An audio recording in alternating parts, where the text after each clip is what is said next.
चलिए, जितना भी भाई बहन आ गए हैं सबका स्वागत है। सबसे पहले तो आप सबका बहुत बहुत धन्यवाद इतना विश्वास करने के लिए। आए हैं, आप लोग जुड़े हैं। आपके विश्वास पर हम बिल्कुल खरा उतरेंगे और आप जिस मकसद के साथ हमारे साथ जुड़िएगा उसको हम पूरा करने का भरपूर प्रयास करेंगे। लेकिन इसमें आपका सहयोग काफी ज्यादा आवश्यक होगा, क्योंकि हम ज्वाइनिंग लेटर तो बांट नहीं रहे हैं कि आपको ज्वाइनिंग लेटर दे देंगे। लेकिन आप मेहनत कीजिएगा तो आपसे हम कई गुना मेहनत करेंगे और आपको सपनों को साकार करने में हम अपना कोई कसर नहीं छोड़ेंगे। देखिए, पिछला लेसन जो हुआ था उसमें हम इंट्रोडक्शन बताए थे, मोटा मोटी आपको आइडिया दिए थे कि कम्पिटिटिव एग्जाम का तैयारी कैसे किया जाता है। ठीक है। अच्छा, जो भी ऑनलाइन वाले भाई बंधु होंगे उनका पहला क्लास आपका नहीं चल पाया था, अब से आपको लाइव क्लास चलेगा। और क्लास जो है, नहीं चला था ना, तो आज से चल जाएगा। और आपको क्लास यहाँ पर 9:05 से किसी भी हाल में शुरू हो जाएगा। यहाँ 9 बजे तक आप लोग को उपस्थित हो जाना है और हम 9:05 से किसी भी हाल में क्लास शुरू कर देंगे, ठीक ना। हो सकता है कि एक आध सप्ताह तक मैक्सिमम हो सकता है इधर उधर क्लास में टाइमिंग हो जाए, लेकिन हम टाइम के बहुत पक्के हैं। जो बजे बोलेंगे वो बजे क्लास आ जाएंगे। 9:05 का मतलब 9:05 ही होता है, ठीक है ना। और देखिए, वो वाला जो पीछे वाला है उसको तोड़वाया जा रहा है। तो सैटरडे को मिस्त्री आने के लिए बोला है, तो एक सप्ताह समय लग सकता है। तो थोड़ा सा आप एडजस्ट कीजिएगा, जो भी गर्मी उर्मी लग रहा है सबका आपको व्यवस्था कर देंगे। हाँ, न चल रहा है।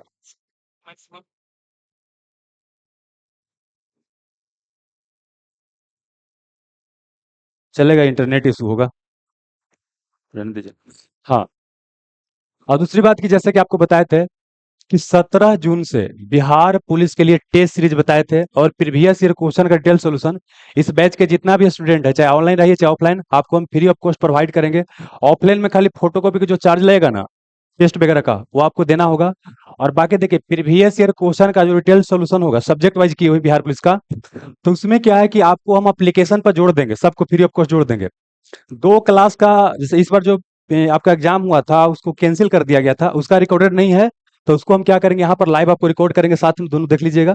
और बाकी सब रिकॉर्डेड मिलेगा, उसको पूरा करके जाना है। देखिए, हम लोग गलती क्या करते हैं कि सब चीज पढ़ लेते हैं, सबका सेट लगा लेते हैं, लेकिन प्रीवियस ईयर क्वेश्चन करके नहीं जाते हैं। और प्रीवियस ईयर क्वेश्चन आपके एग्जाम क्वालिफाई करने में काफी ज्यादा मदद करता है, ठीक है ना। चलिए, तो यहाँ पर आइए। अच्छा, इस बैच से जो भी बच्चा जुड़ना चाहते होंगे, जो ये वीडियो यूट्यूब पे भी जाएगा, तो द सिलेक्शन गुरु एप्लीकेशन के माध्यम से आप जुड़ सकते हैं बिहार दरोगा स्पेशल क्लास में। और एक सप्ताह तक अभी डिस्काउंट रहेगा, 17 जून तक ऑफलाइन ऑनलाइन दोनों बता दिया गया है, फीस वगैरह। कोई दिक्कत होगा तो इस नंबर पर बात कर लीजिएगा। ऑफलाइन अगर क्लास आप करना चाहते हैं तो बाजार समिति मेन गेट के पूरा पटना में कर सकते हैं। साथ ही एक इन्फॉर्मेशन ये था कि हमारा द्वारा जो बुक लिखा गया था, तो पहले हमारे एप्लीकेशन पर आपको खाली फोटो कॉपी के फॉर्मेट में मिल रहा था, लेकिन आपको 1-2 दिन के अंदर में पूरा मार्केट में मिलना शुरू हो जाएगा। इसका विशेषता क्या है कि सब्जेक्ट वाइज बुक को हमने अलग अलग कर दिया है। जैसे आपको फिजिक्स दिया गया है, हाँ, सब कुछ इस तरह से किया गया है। इसलिए कर दिया गया है ना, ताकि आप पढ़ने के पहले आप क्वेश्चन देखते रहिए किस तरह क्वेश्चन पूछा जा रहा है। दूसरी बात क्या है, कई सारा बच्चा को क्या होता है कि पढ़ने में समस्या होता है, तो इसका 100 वीडियो लेसन रिकॉर्ड किया गया है। पूरा का पूरा डिटेल सॉल्यूशन आपको किया गया है, इंटरलिंक करके पढ़ाया गया है। और साथ ही क्या है कि एग्जाम के पहले 25 वीडियो इसमें और डालेंगे, है ना। और मेरा टारगेट रहेगा कम से कम 80% क्वेश्चन इस बुक के और आपका वीडियो के माध्यम से आए, जो कि पिछले बार आया भी है, ठीक है ना। अब यहाँ पे आते हैं। हम कोई भी चीज पढ़ाएंगे तो ऐसा कुछ भी नहीं पढ़ाएंगे जो आपके सिलेबस में नहीं है और जो आपको एग्जाम क्वालिफाई करने में मदद नहीं करेगा। हम अपना ज्ञान यहाँ नहीं दिखाएंगे। हम मान लेते हैं कि 10 साल से कंपटीशन के फील्ड में है, तो हम तो आपसे ज्यादा जानते होंगे। तो हम आपको बाबर के तलवार और हुमायूं के, है ना, गमछा बताने लगे कितना लंबाई का था, तो काम नहीं चलेगा। हम आपको वही बताएंगे जो आपको एग्जाम में पूछ रहा है। और जो एग्जाम में पूछ रहा है, कई कंसेप्ट ऐसा होता है कि एक बार में आपको समझ में नहीं आएगा, तो हमको 2 बार 3 बार पढ़ना, अपने आप समझ में आएगा। देखिए, अभी 5 दिन आपको हम डेमो लेक्चर देंगे। डेमो लेक्चर में क्या करेंगे, अलग अलग सब्जेक्ट लेंगे और उसको हम पढ़ाने का प्रयास करेंगे। आपको देखना है कि जो सर पढ़ा रहे हैं वो आप रिलेट कर पा रहे हैं कि नहीं, आप समझ पा रहे हैं कि नहीं। अगर समझ पा रहे हैं तो हमसे जुड़िए, पढ़िए। अगर नहीं समझ पा रहे हैं तो फिर वैसे जगह जाइए जहां आप समझ पा रहे हैं। देखिए, एक ही टीचर किसी के लिए अच्छा हो सकता है, किसी के लिए खराब हो सकता है। तो आपको यहाँ पर यही प्रयास करना है कि हमको समझ में आ रहा है कि नहीं। अगर समझ में आ रहा है तो फिर विश्वास कर पढ़िए। अगर समझ में नहीं आ रहा है तो फिर आप वैसे जगह जाइए जहां पर आपको समझ में आए, ठीक है ना। चलिए अब आते हैं। देखिए, यहाँ पर हमने क्या टॉपिक लिया है, भूमि सुधार। क्या लिया है, भूमि सुधार। अंग्रेज जब हमारे यहाँ आए ना, तो अंग्रेज का पहला उद्देश्य क्या था, व्यापारिक कंपनी के रूप में आए थे। तो यहाँ मैक्सिमम फायदा कमाना चाहते थे, भारत पर कब्जा कर लिए। पहले इनकम का सबसे बेस्ट सोर्स क्या था, जमीन। क्या बाबू? जमीन। पहले सुनते हैं ना कि शादी ब्याह होता था, अगुआ उगुआ आता था, तो गांव में घुमाता था, बोलता था कि देख रहे हैं ना फीते, यहाँ से जो वहां तक दिखाई दे रहा है ना सब हमरे है, और वहीं पे ब्याह हो जाता था, होता था ना। तो सेम चीज क्या है कि देखिए, पहले इनकम का मेन सोर्स दो चीज था, एक था व्यापार और एक था आपका जमीन था, ठीक है ना। तो देखिए व्यापार हम जानते हैं गला काट पर तुकता था, मतलब कहने का मतलब क्या है कि अगर यहाँ पर 2,000 रुपया कोई चीज का फीस है, हम 5,000 में बेचेंगे तो कोई लेगा? नहीं लेगा। तो सेम चीज क्या है कि बहुत सारा कंपनियां अपना सामान बेचने का प्रयास कर रही थी।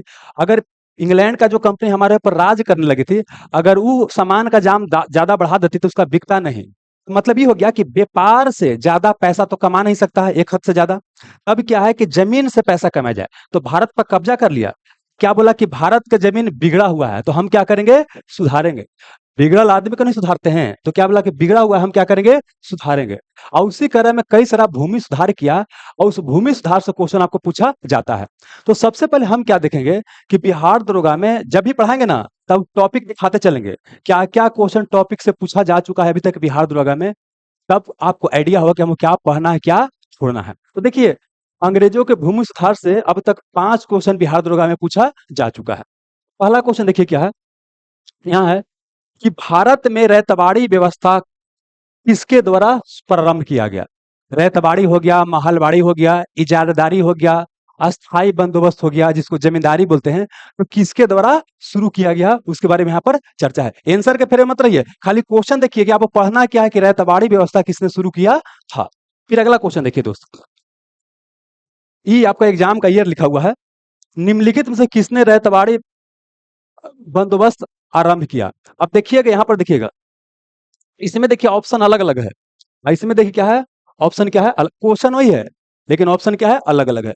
मतलब कि एक व्यवस्था को शुरू करने में 2 या 3 व्यक्ति की भूमिका हो सकता है। तो एक व्यक्ति का नाम नहीं दिया हुआ है, तो जो व्यक्ति का नाम दिया उसको हम क्या करेंगे? चूज करेंगे। तो मतलब कि ऑप्शन के अनुसार भी क्वेश्चन का आंसर वेरी कर सकता है। क्लियर है? आगे देखिएगा दोस्त, यहाँ पर पूछा गया है कि बंगाल में द्वैध शासन की शुरुआत किसके द्वारा किया गया? द्वैध शासन का शुरुआत किसके द्वारा किया गया? द्वैध शासन की समाप्ति किसके द्वारा किया गया? द्वैध शासन होता क्या है? ये तीनों चीज को हम क्या करेंगे? यहाँ पर समझने का प्रयास करेंगे। फिर अगला क्वेश्चन पूछा गया है दोस्त कि निम्नलिखित में से कौन बंगाल में अस्थायी बंदोबस्त का प्रस्तावक था? तो यहाँ क्या क्वेश्चन पूछेगा कि अस्थायी बंदोबस्त था का, अस्थायी बंदोबस्त कहाँ शुरू किया गया, अस्थायी बंदोबस्त का प्रस्तावक कौन था, अस्थायी बंदोबस्त शुरू किसने किया, कब शुरू किया गया, कहाँ लागू किया गया, देश के कितना % क्षेत्रफल में लागू किया, इससे क्या प्रभाव हुआ, ये सब क्वेश्चन पूछा जा सकता है। फिर देखिए क्वेश्चन क्या है, निम्नलिखित में से कौन रैयतवाड़ी व्यवस्था का प्रतिपादक था? अच्छा, एक चीज क्या आप नोटिस किए, सेम क्वेश्चन रिपीट हो रहा है। रैयतवाड़ी व्यवस्था क्या है, 3 बार पूछा जा चुका है। मतलब ये हो गया कि प्रीवियस ईयर क्वेश्चन में आप देखिएगा कि एक टॉपिक रिपीट हो रहा है, और प्लस क्या है, क्वेश्चन भी आपको बार बार रिपीट हो रहा है। समझ में गया ना? देखिए क्या है इसमें, हम क्या है देखिए, ई 170.5 का मतलब क्या था, आप समझने के लिए बता देते हैं। ये आपका प्रीवियस ईयर जो बुक लाई तो थोड़ा सा उधर बता देते हैं, ताकि पढ़ने में बात पढ़िएगा तो आपके लिए आसान पड़ेगा। थोड़ा सा लाइए बता देते हैं। देखिए क्या है, ई 170.5 मतलब क्या है कि मॉडर्न हिस्ट्री हम पढ़ा रहे हैं, तो मॉडर्न हिस्ट्री वाला सेक्शन में जाइएगा, यहाँ पर कहीं मॉडर्न हिस्ट्री का सेक्शन यहाँ पर लिखा हुआ है, उसमें जाइएगा, 170.5 क्वेश्चन खोजिएगा, तो आपको क्या जो क्वेश्चन मिल जाएगा। प्लस क्या है कि यहाँ 1 2 3 4 का मतलब क्या है कि आज जो हम पढ़ा रहे हैं, जो टॉपिक पढ़ा रहे हैं, उसका क्या है, आपको 5वां क्वेश्चन है। आइए, ई 5 का मतलब क्या है कि जो आपको बिहार दौरा एग्जाम सेकंड शिफ्ट में क्वेश्चन पूछा गया है, उसका क्या है, ये 5वां क्वेश्चन है। ठीक है ना? ये आपको इसी तरह से हम नाम लिख देंगे ताकि आपको बाद में क्या हो, आसानी हो। यहाँ तो कोई दिक्कत नहीं है। चलिए, ये तो क्या हो गया, आपको टॉपिक कैसे, क्या आपको पढ़ना है, क्या आपको छोड़ना है। तो हमारा टॉपिक क्या हो गया, भारत में अंग्रेजों द्वारा किए गए भूमि सुधार। ठीक है, चलिए, तो इसको समझने के लिए क्या है कि थोड़ा सा मैपिंग सेक्शन पर आप चलते हैं। अच्छा, एक और चीज बताते हैं, देखिए हम कैसे पढ़ाएंगे।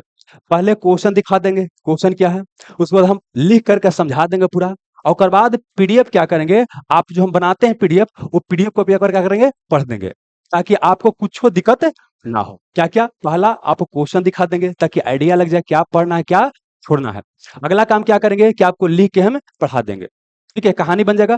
दूसरा काम क्या होगा कि आपका जो नोट्स रहेगा, नोट्स को भी हम पढ़ के क्या करेंगे, सुना देंगे, ताकि 2 3 बार रिवीजन। देखिए, जितना बार हम बोलेंगे ना, उतना ही बार आपका क्या होगा, रिवीजन होगा। थोड़ा समय लग सकता है, लेकिन एक बार पढ़ लीजिएगा तो आपसे इस टॉपिक से कभी क्वेश्चन छूटने वाला नहीं है। कोई भी टॉपिक की हम बात करते हैं, ठीक है ना। अब देखिए दोस्त क्या होता है, तैयारी ऐसे ही होता है। देखिए जब अपना फाउंडेशन या हम बेस बनाने का प्रयास करते हैं ना, तो शुरुआती आपको लगेगा एक आध महीना की कुछ तैयारी होबे नहीं किया, अभी तो तनी मनी होबे किया है। लेकिन यही बाबू क्या है कि 8-9 महीना के बाद आप निकलिएगा तो आपका इतना जबरदस्त तैयारी रहेगा कि जहां बैठिएगा जहां रिजल्ट होगा। हम लोग के साथ यही हुआ था, शुरुआती एग्जाम में क्या है, किसी पढ़ना शुरू किया, रिजल्ट हुआ नहीं। लेकिन जब यही चीज को समझ के तैयारी करना शुरू किए तो रिजल्ट होना क्या हो गया, शुरू हो गया, ठीक है ना। चलिए अब यहाँ पर समझते हैं, थोड़ा सा मैपिंग सेक्शन आपको समझना पड़ेगा। देखिए हम मान के चलेंगे कि बहुत सारा बच्चा नया भी होंगे, जीरो से शुरू करेंगे, कुछ बच्चा पुराने भी होंगे। तो हम मान के चलें क्या कि आप कुछ भी नहीं जानते हैं, और आपको भी मानना है कि हम कुछ भी नहीं जानते हैं। नया बच्चा को समझाना अपेक्षाकृत आसान होता है। जो पुराना बच्चा होता है वो पहले ही से कुछ जानित रहते हैं। कुछ वो अलग बताएंगे तभी मेहनत क्या ये ऐसे बता रहे हैं, हम ऐसे पढ़ ले हैं, ठीक है ना। आप क्या है कि कोरा कागज मानिए, ताकि उसमें हम जो भी इंफॉर्मेशन डालना चाहते हैं उसको हम डाल सके, ठीक है ना। अब यहाँ पर देखिए दोस्त क्या है, जिनको अगर मैप देखने नहीं आता तो बेसिक थोड़ा सा हम आइडिया देंगे क्या होता है। देखिए जैसे हम लोग क्या बोलते हैं, इधर पूरब होता है और उधर पश्चिम होता है, उत्तर होता है, दक्षिण होता है। लेकिन मैपिंग में ऐसा नहीं होता है। एटलस में ऊ से ऊपर उसे उत्तर, ऊ से ऊपर उसे उत्तर।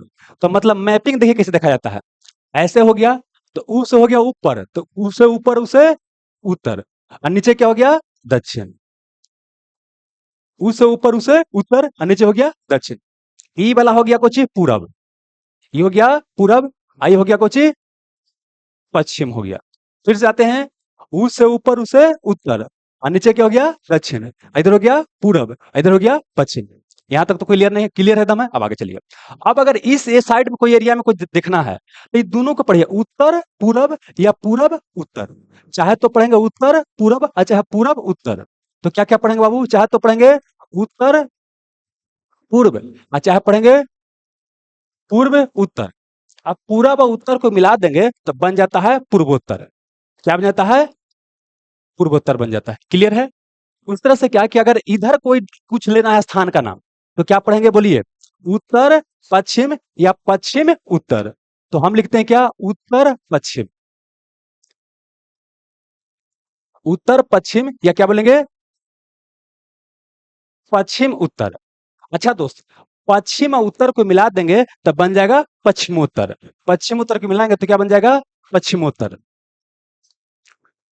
पश्चिमोत्तर बन जाएगा। क्लियर यहां तक है। अब आइए, यहाँ क्या इस एरिया में कुछ देखना है, इस एरिया में कुछ हो कोई जगह, तो क्या बोलेंगे, पश्चिम दक्षिण या दक्षिण पश्चिम। चाहे तो बोलेंगे पश्चिम दक्षिण और चाहे बोलेंगे दक्षिण पश्चिम। क्लियर है। अगर इस एरिया में हो कोई डायरेक्शन देखना है इधर, तो चाहे तो बोलेंगे पूरब दक्षिण और चाहे तो दक्षिण पूर्व। कोई दिक्कत नहीं है। उससे ऊपर नीचे हो गया दक्षिण, इधर हो गया पूरब, इधर हो गया पश्चिम। इधर कोई डायरेक्शन देखना है तो दोनों को पढ़ लेंगे, उत्तर पूरब पढ़ेंगे चाहे पूरब उत्तर पढ़ेंगे। इधर पढ़ेंगे वो कुछ पूरब उत्तर या उत्तर पूरब, ऐसी को बोलते हैं पूर्वोत्तर। यहाँ क्या बोले, उत्तर पश्चिम या पश्चिम उत्तर, ऐसी को बोलते हैं पश्चिमोत्तर। इसका यू जाने वाला गया इसलिए बता रहे हैं। फिर क्या बोले कि यहाँ पश्चिम दक्षिण या दक्षिण पश्चिम बोलेंगे, ठीक है ना। अब इधर बोलेंगे दक्षिण पूरब या पूरब दक्षिण। यहाँ तो कोई दिक्कत नहीं है। अब आगे समझिएगा अगला चीज।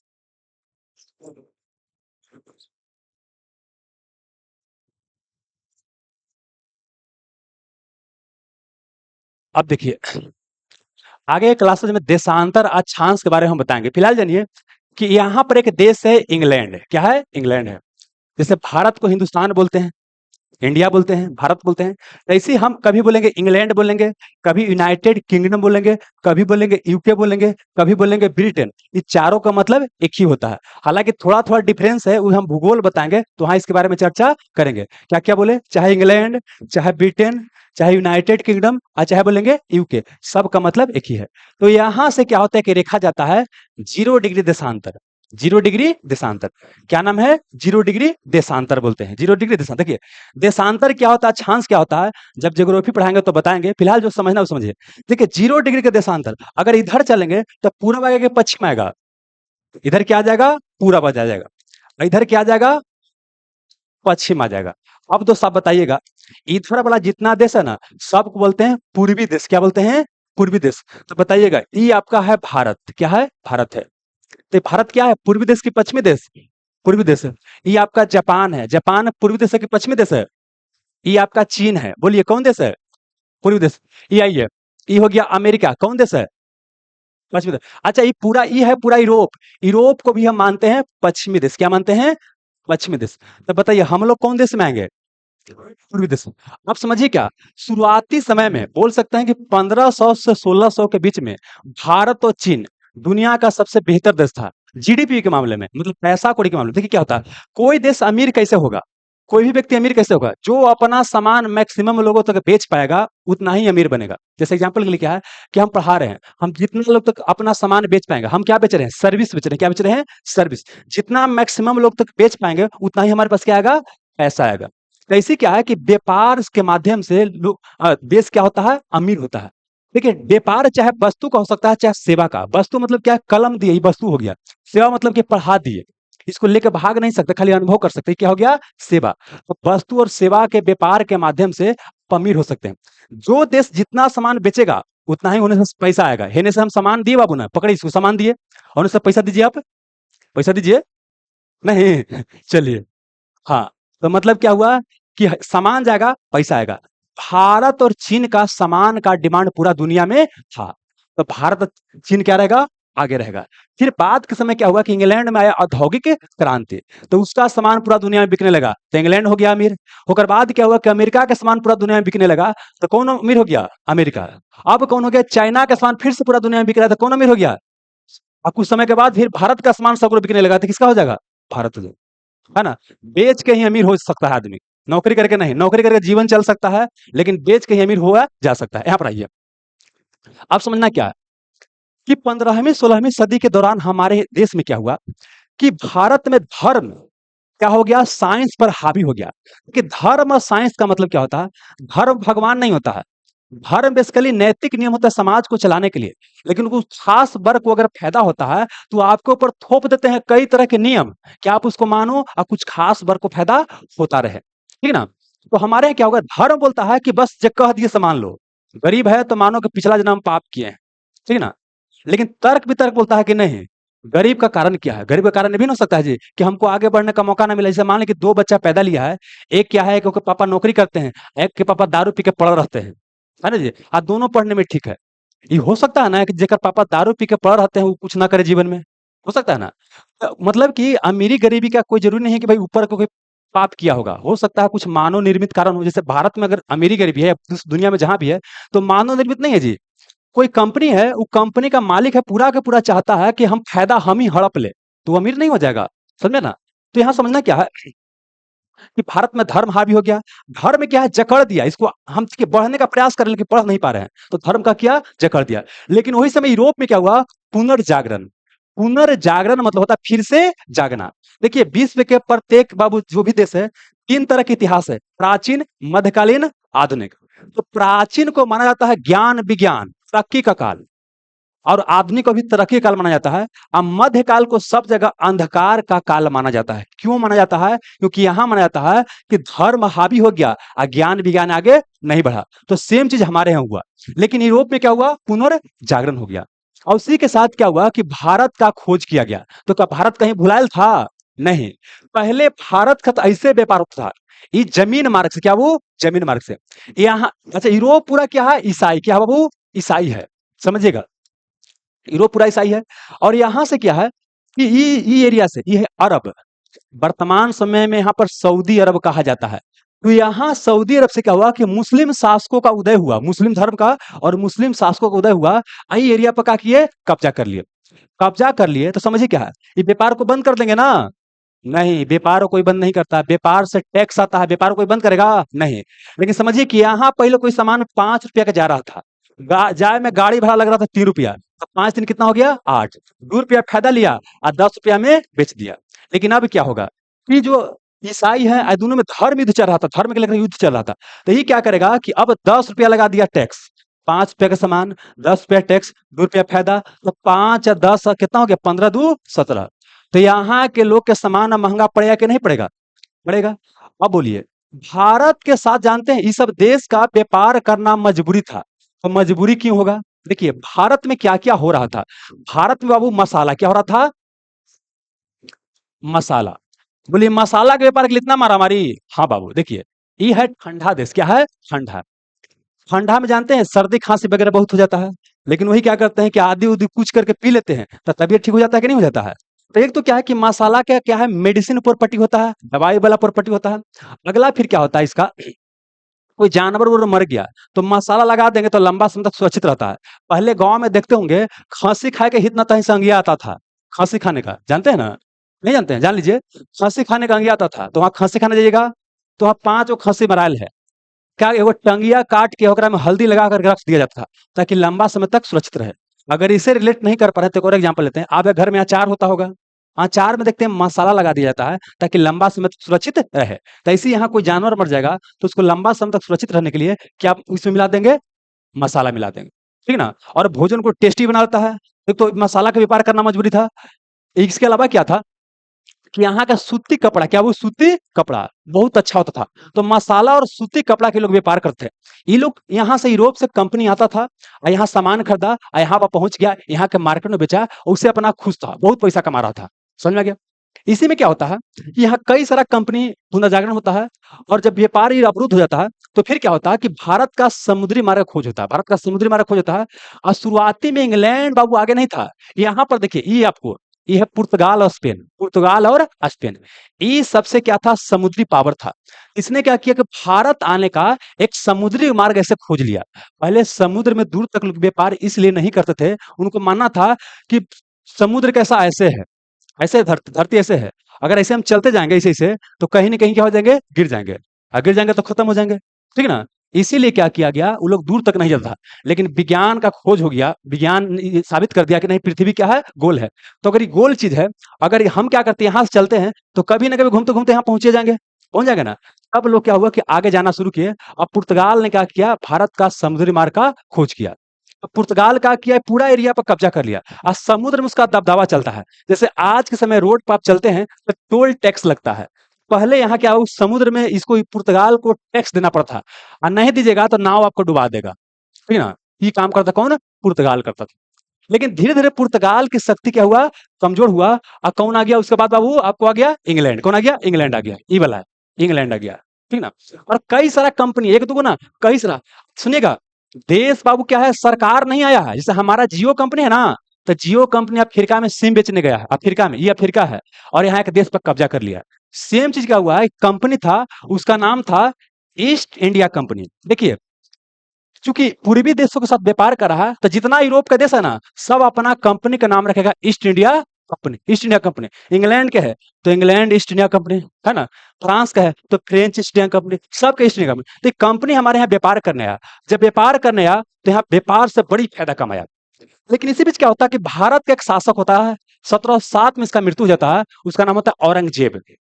औरंगजेब जब तक था, भारत के ऊपर इसको की हिम्मत नहीं था कब्जा करने का प्रयास करे। एक बार किया भी था, लेकिन क्या किया था कि आपको औरंगजेब हरा दिया था। ये आपको मेडिवल हिस्ट्री में बताएंगे। अब आगे समझिए क्या हुआ कहानी कि 1707 में इसका मृत्यु हो गया।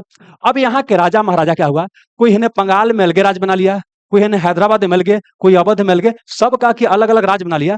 आई इसके एरिया पर कब्जा करना चाह रहा है, इसके एरिया पर कब्जा करना चाह रहा है। तो इंग्लैंड को यहाँ दिखाई दिया कि हम चाहे तो भारत पर कब्जा कर सकते हैं। देखिए, सबसे जो महत्वपूर्ण प्रांत था कौन था ये बाबू, बंगाल।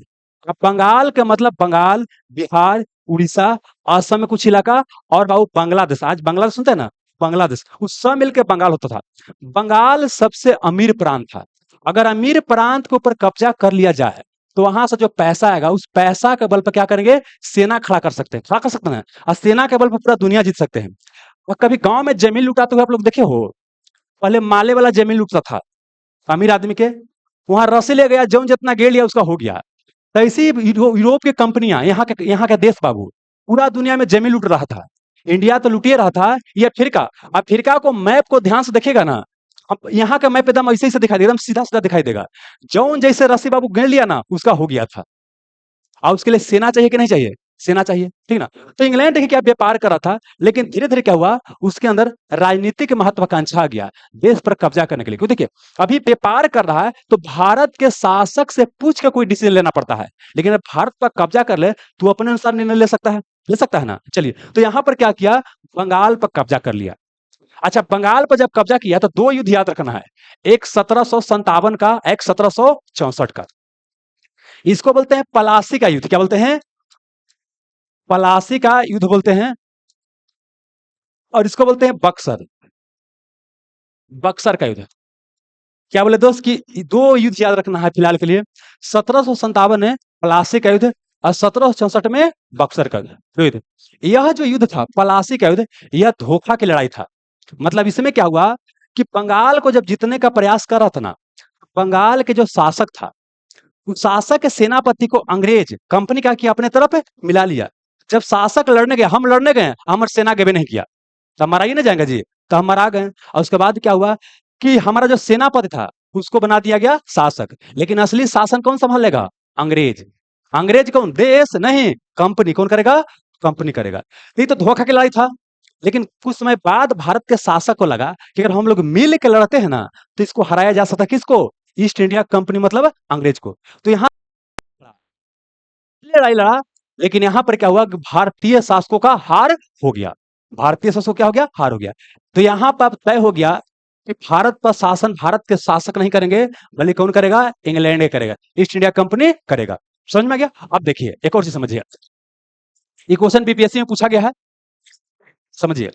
1764 में जब बक्सर का युद्ध हुआ, ऐसे में भारतीय शासक का हार हो गया। तो देखिए, भारत के अलग अलग एरिया में अलग अलग शासक है, लेकिन जो मुगल बादशाह है, जो भारत का मेन शासक है, वो उसके पास पावर नहीं है, लेकिन फिर भी माना जाता है कि भारत शासक है। एग्जाम्पल के लिए, आपके घर में पापा और आपका चाचा यही निर्णय लेते हैं, लेकिन फिर भी शादी का कार्ड उड़ाता है, तो किसका नाम से आता है? दादा के नाम से आता है। दादा को क्या करते हैं? सांकेतिक रूप से रखते हैं घर का हेड। तो ऐसे क्या था कि भारत के शासक तो अलग अलग था, लेकिन सांकेतिक रूप से पूरे भारत का शासक कौन था? मुगल। कौन बाबू? मुगल। अब मुगल का नाम था शाह आलम द्वितीय। क्या नाम था दोस्त? शाह आलम द्वितीय था। शाह आलम द्वितीय मतलब क्या होता है? जैसे हम रवि हैं, हम क्या हैं? रवि हैं। और हम अभी तो रवि, खाली रवि हैं, लेकिन हमारे पोता का नाम भी रवि रखा गया। अब वो रवि 2 हो जाएगा और रवि 1। अच्छा, पोता का भी नाम रवि हो गया, तो रवि 3 हो जाएगा। ठीक ना? तो यहां पर क्या हुआ? शाह आलम द्वितीय। तो अब क्या है कि शाह आलम द्वितीय और कंपनी के बीच क्या होगा? कंपनी। देखिए, जब भी लड़ाई झगड़ा होता है ना, तो मत कुटौल हो जाता है, तो फिर पंचायती होता है ना, फिर पंचायती हुआ, इस पंचायती को बोलते हैं बाबू क्या? क्या बोलते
हेलो।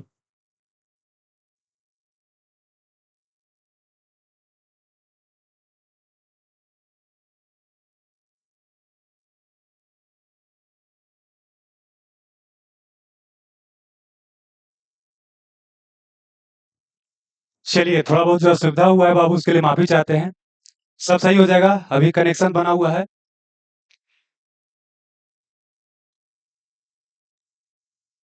अब काम करेगा बाबू।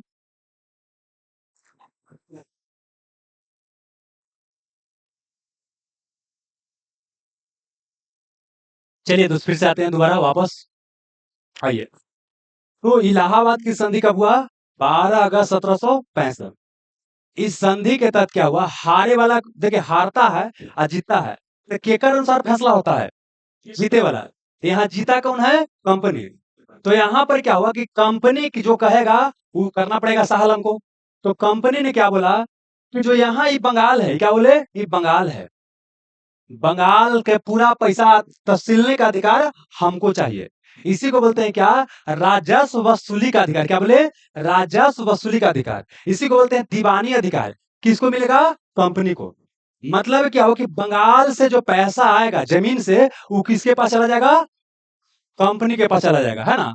अब इस मैप को हटा देते हैं, अब आते हैं इंडिया के मैप पर। कहाँ आते हैं? इंडिया के मैप पर।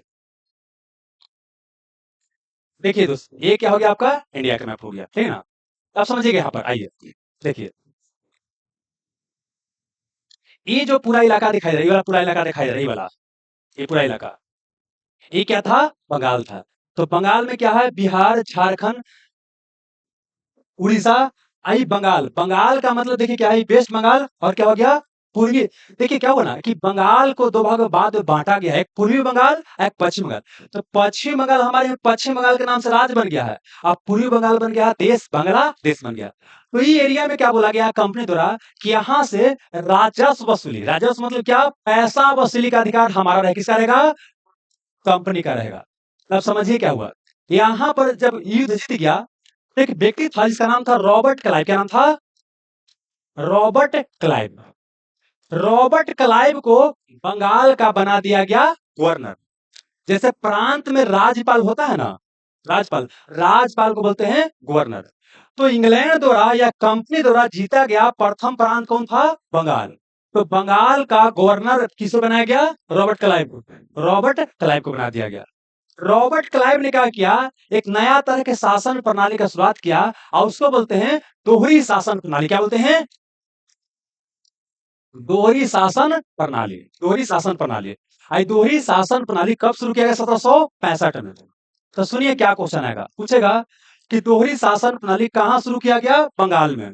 दोहरी शासन प्रणाली किसने शुरू किया? रॉबर्ट क्लाइव ने। Robert Clive. देखिए कंसेप्ट एक बार में समझ में आ जाएगा, नाम एक बार में हो सकता है कि याद न रहे, लेकिन 3 बार 4 बार बोलेंगे तो नाम भी क्या हो जाएगा? याद हो जाएगा। चलिए, तो रॉबर्ट क्लाइव ने क्या शुरू किया? दोहरी शासन प्रणाली। कब शुरू किया? 1700। आप समझते हैं कि दोहरी शासन प्रणाली में किया क्या गया? समझिए क्या हुआ। दोहरी शासन प्रणाली में क्या बोला गया कि जो राजस्व वसूलेगा कौन करेगा? कंपनी। पैसा सब कौन रखेगा? कंपनी। लेकिन बंगाल का जो शासन करना है, शासन मतलब क्या है? हर तरह के शासन में समझा जाता है, रोड बनाना है, सड़क बनाना है, कुछ सुविधा जनता को देना है, ये सब कौन करेगा? बंगाल के नवाब, बंगाल के राजा। कौन करेगा? बंगाल के नवाब। बंगाल के नवाब बोलिए या बंगाल के राजा बोलिए, नवाब बोलिए या राजा बोलिए, एक ही चीज है। सुनिए क्या बोले। यहाँ पर क्या दिखाई दे रहा है? दो तरह के शासन नहीं दिखाई दे रहा है कि पैसा वसूल रहा है कौन? कंपनी। और शासन कौन कर रहा है? बंगाल के नवाब। ये शासन प्रणाली सही हो पाएगा? इसको इसे एकदम सिंपल भाषा में समझने का प्रयास करते हैं। देखिए, हमारे घर में क्या निर्णय लिया गया कि पैसा रहेगा हमारे भैया के पास। पैसा क्या पास रहेगा? भैया के पास। भैया के पास रहेगा पैसा। और सब्जी लाना है हमको, कुछ करना है, सब्जी लाना है हमको, घर का सामान लाना है हमको, है ना? अब भैया होने गांजा पी के पड़ल है ना जी? हित नाता आ गया घर पे, हित नाता आयल है, 5 गो अगुआ आयल है बाबू। अब बोलिए, अब अगुआ गया होगा, नाश्ता पानी बढ़िया से नहीं मिलेगा तो शादी ब्याह हो पाएगा? नहीं।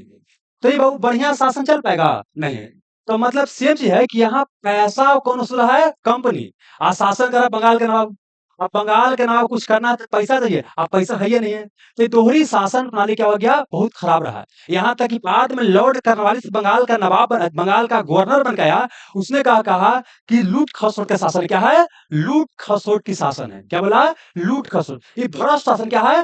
भ्रष्ट शासन है, ठीक ना? एक वो इतिहासकार है के एम पानिकर जी, वो बोलते हैं कि डाकुओं का राज है। क्या है? डाकुओं का राज है। तो सुनिए, पहले के एग्जाम में आपका विद्वान का स्टेटमेंट वाला क्वेश्चन नहीं आता था, लेकिन हाल फिलहाल के एग्जाम में क्या देखा जा रहा है कि विद्वान का स्टेटमेंट भी क्वेश्चन में पूछा जा रहा है। तो ये तो रटने वाला रट लीजिएगा, लेकिन फिलहाल जानिए कि शासन प्रणाली अच्छे बाबू नहीं रहा, ठीक है? तब क्या है कि रॉबर्ट क्लाइव को बोला कि तू आजा घर है, तो संभलने वाला बंगाल नहीं है। अब फिर भेजा गया, उस व्यक्ति का नाम है वारेन हेस्टिंग। कौन सी बाबू? Warren Hasting. ये वो दोहरी शासन प्रणाली समझ में आ गया ना। अगला जो शासक भेजा गया उसका नाम था Warren Hastings. Warren Hastings. Hastings. आप सुनिएगा दोस्त, एक है Lord Hastings. Lord Hastings. Lord Hastings. तो लॉर्ड हेस्टिंग का काल बहुत बाद में है, 1813 से 1823। लॉर्ड हेस्टिंग आएगा बाद में आएगा, हम बोल रहे हैं वारेन हेस्टिंग। तो वारेन हेस्टिंग आया, तो यहाँ पर सोचे क्या किया जाए, क्या किया जाए कि पैसों आ जाए और कोई दिक्कत भी ना हो। अब समझिए क्या हो रहा है, दिक्कत क्या इसको हो रहा है कि बंगाल बंगाल में ये पैसा वसूल रहा है कौन, कंपनी वसूलता है या कंपनी तहसीलता है, तो उसको आदमी रखना पड़ेगा कि नहीं। बिहार में शराबबंदी हुआ, तो शराबबंदी को लागू करने के लिए यहाँ ऑफिसर लगाना पड़ेगा कि नहीं लगाना पड़ेगा। वो ऑफिसर का खर्चा किसको देना पड़ेगा, सरकार को देना पड़ेगा। कोई दिक्कत हो रहा है दोस्त, क्या दिक्कत है, पसीना हो रहा है, क्या कीजिएगा। देखिए कभी एग्जाम देने गए हैं, अच्छा ठीक है कोई दिक्कत नहीं। देखिए थोड़ा सा जानते हैं स्टूडेंट लाइफ में कष्ट जरूरी है। ठंडा के दिन बाबू गोरखपुर जंक्शन पर 11 दिन सोए हैं, 1100 या 1200 रुपया लेकर गए थे। और वहाँ क्या हो गया, मेडिकल हम लोग सीपीओ का मेडिकल देने गए थे, और वहाँ क्या हो गया 600 रुपया के बारे से टेस्ट लिख दिया, पैसा सब वही में खत्म हो गया। अब खाने पर पैसा बच गया, है ना। आप स्टूडेंट लाइफ में जानवे करते हैं कितना दिक्कत रहता है ठंडा के दिन में। आज तो क्या होता है कि लेकिन इनर भी पहनता है ना जी, और लेकिन को उतना पैसा नहीं रहता है, ऐसे ही तो खाली फुल पैंट रहता था, और उस समय वो 11 दिन सोते हैं। तो ये स्टूडेंट लाइफ में कष्ट जरूरी है। आप पीछे सोचते हैं ना तो बड़ा मजा आता है कि हम कुछ फाड़े हैं, कहाँ से आगे कहाँ कुछ किए नहीं बाबू। अंदर से संतुष्टि आता है कुछ किए हैं जीवन में, है यहाँ पर। हाँ, तो क्या बोले कि वाराणसी जब यहाँ पर आया तो सोचा कि हम करें क्या। उसको पैसा का सख्त जरूरत था। सख्त क्यों जरूरत था, देखिए पैसा क्या है कि व्यापार और जमीन से आ सकता था। व्यापार से खर्च से ज्यादा पैसा आ ही नहीं सकता, क्योंकि और भी कंपनी यही पैसा बढ़ाएगा, दाम बढ़ाएगा, इसका सामान बिक में नहीं करेगा। तो सोचे क्या कि जमीन से पैसा वसूला जाए। तो आपके ऊपर बाबू क्या आपको सुधारना है, तो पहले तो इल्जाम लगाए कि आप बिगड़ल हैं, आप बिगड़ल रहिए चाहे न रहिए, लेकिन हम क्या बोलेंगे कि आप बिगड़ल हैं, तब तो सुधारेंगे। तो क्या बोला कि बंगाल का जो जमीन है बिगड़ गया है, क्या हो गया है, बिगड़ गया है, तो हम क्या करेंगे, सुधारेंगे। और उसने क्या किया, भूमि सुधार का क्या किया, प्रयास किया। क्या किया, भूमि सुधार का प्रयास किया। और उस भूमि सुधार को क्या है, नाम दिया इजारेदारी व्यवस्था। क्या बोला, इजारेदारी व्यवस्था। आप सुनिएगा, आपको मुख्य रूप से अस्थाई बंदोबस्त, रैतबाड़ी और महलबाड़ी से क्वेश्चन पूछा जाता है। लेकिन हम ये नोटिस कर रहे हैं क्या है कि जो बाबू परंपरागत रूप से क्वेश्चन आ रहा था वो तो पूछ ही रहा है, जो नहीं पूछ रहा था उससे भी पूछ दे रहा है। इसीलिए क्या है कि इसको भी हम समझते हुए चलेंगे। तो यहाँ पर क्या बोले दोस्त कि इजारेदारी व्यवस्था शुरुआत किया गया। तो इजारेदारी का मतलब क्या होता है, अच्छा गांव में इस शब्द का नाम सुनो हो, इजारा। क्या वो इजारा, जैसे मान लेते क्या है कि हमारे पास 5 बीघा जमीन है, हमारा बेटी के विवाह करना है। मान लो कहते चूंकि बेटी है, ठीक ना, विवाह करना है। अब कहीं विवाह करने जाएगा, दरोगे से ब्याह करना है। अब लो, दरोगा से ब्याह करने में जानवे करते हैं कितना पैसा लगेगा बाबू, कितना है। अच्छा चलिए ठीक, हाँ, तो 20 लाख रुपया की व्यवस्था करना। अब पैसा उतना नहीं है, पैसा कुछ रखे हुए लेकिन उतना पैसा नहीं है। हमारे पास क्या है, जमीन है। तो हम गांव में घोषणा कर देंगे कि हमको जमीन लगाना है इजारा पर। जो ज्यादा जमीन का पैसा देगा ना उसको हम जमीन क्या करेंगे, दे देंगे, साल या 2 साल के लिए दे देंगे। 5 बार, कोई 10 लाख बोला, कोई 5 लाख, कोई 15 लाख बोला, हम क्या करा देंगे, 15 लाख, ठीक है ना। ऐसे देखते हो कि टेम्पो स्टैंड का बोली लगता है, टेम्पो स्टैंड का देखते हैं कि टेम्पो जहाँ चलता है ना, देखना क्या होता है, कुछ एजेंट रहता है और सबसे पैसा लेता है ना। क्या होता है कि टेम्पो स्टैंड का सरकार द्वारा बोली लगाया जाता है कि भाई 5 साल के लिए इसको नीलाम किया जा रहा है, तो कोई 20 लाख रुपया दे दिया सरकार को। अब 5 साल के अंदर 20 लाख कमा ले, चाहे 5 लाख, चाहे 50 करोड़ कमा ले, सरकार को कोई मतलब नहीं है, जितना वो कमा ले तो मैक्सिमम तहसील का प्रयास करेगा नहीं करेगा। यहाँ पर भी सेम चीज हुआ इजारेदारी व्यवस्था में, कि यहाँ पर क्या हुआ कि बंगाल के जमीन का लगाया गया बोली। अब बोली में जो ज्यादा पैसा देगा उसी को जमीन दे दिया जाएगा, ठीक है। अब समझिए क्या है कि मान लेते क्या है कि आप ही को जमीन मिला है, आप ही को जमीन लिया है, मान लें कि 20 लाख की था वो, 20 लाख में आप जमीन लिए हैं, तो आप यहाँ पूंजी लगाए हैं, तो आप तो चाहिए ना कम से कम 25-30 लाख रुपया आए, चाहिएगा। अब क्या हुआ कि जो जमीन बोली लगा करके जमींदार लेता था ना, वो चाहता था कि मैक्सिमम से मैक्सिमम फायदा उठाए। तो सुनिए क्या हुआ कि शुरुआती में क्या था, 5 साल के वो, 5 साल के लिए, तो अगर 5 साल के लिए हमको जमीन मिल गया है तो हम प्रयास क्या करेंगे कि सिंचाई का सुविधा करवा दें, बीज उज बढ़िया से किसान को दे दें, ताकि बढ़िया उपज होगा तो हमको ज्यादा फायदा होगा। नहीं बाबू, देखा जाए तो इससे हुआ क्या ना कि अंग्रेज को तो फायदा हुआ, अंग्रेज को फायदा तो हो गया ना। पहला क्या कि जमीन वाला मामला से छुटकारा मिल गया, वो व्यापार पर फोकस किया और जमीन जीतने पर फोकस किया, उसको भी फायदा हो गया। और साथ ही क्या है कि उसको पैसा भी रेगुलर रहा है। लेकिन उसको दिक्कत अब क्या हो रहा है ना कि देख रहा है कि भाई जो जमींदार जमीन लिया है वो ज्यादा पैसा कमा ले रहा है, हम कम पैसा कमा रहे हैं। तो वो बोला कि 5 साल का अब नहीं रहेगा, कितना साल का रहेगा? 1 साल का रहेगा। कितना के? 1 साल का रहेगा। अब 1 साल का ज़मीन मिला है बाबू, तो हम उतना फिर रहेंगे जी, हम कैसे पैसा वसूलने का तो प्रयास करेंगे। अब फिर भी क्या है कि समझिए, जो खेती करवाए ज़मींदार तो खेती करेगा नहीं, वो किसान से करवाएगा। अब जानते हैं क्या दिक्कत हुआ? कि 1 साल का ठेका है, अकाल-उकाल कहीं पड़ गया, तो स्थिति क्या हो जाएगा? दयनीय। किसान है वो टैक्स वगैरह नहीं दे पा रहा था। यहाँ तक कि अपना सोना-चांदी, गहना-गुड़िया, गाय, भैंस, बकरी सब बेचना पड़ जा रहा था। ये व्यवस्था क्या हो गया? बहुत ही खतरनाक अवस्था में चला गया, तो इसको भी क्या किया गया? बंद कर दिया गया। तो सुनिए अभी तक क्या-क्या बताएँ। सबसे पहले 1764 में बक्सर कैद हुआ, 12 अगस्त 1765 को इलाहाबाद की संधि हुआ, कंपनी को क्या हुआ कि बंगाल का दीवानी अधिकार मिल गया। उसके बाद 1765 में क्या किया गया? शुरुआत किया गया दोहरी शासन प्रणाली का रॉबर्ट क्लाइव द्वारा। ये व्यवस्था बहुत खतरनाक अवस्था में चला गया। अब कौन है यहाँ? Warren Hastings. इसने क्या किया? इसने बाबू खत्म कर दिया। 1765 बोले ना, 1772 में ये खत्म कर दिया है किसको? दोहरी शासन प्रणाली को खत्म कर दिया। ये द्वैत शासन को क्या किया? खत्म कर दिया। और उसके बाद क्या शुरू किया? इजारेदारी व्यवस्था। लेकिन यह व्यवस्था सफल नहीं हुआ। तो इजारेदारी व्यवस्था में क्या होता है? जमीन का बोली लगा, जो ज्यादा टैक्स देगा उसको जमीन मिल जाएगा। ये व्यवस्था कहाँ शुरू किया गया? बंगाल में। ये सफल रहा क्या असफल रहा? असफल रहा। तब इसको बुला लिया गया वाराणसी को, तुम घरे आ जाओ। घरे मतलब कहाँ? इंग्लैंड चले आओ। अब भेजा गया किसको? दूसरा को, उसका नाम था लॉर्ड कॉर्नवालिस। क्या वो? Lord Cornwallis.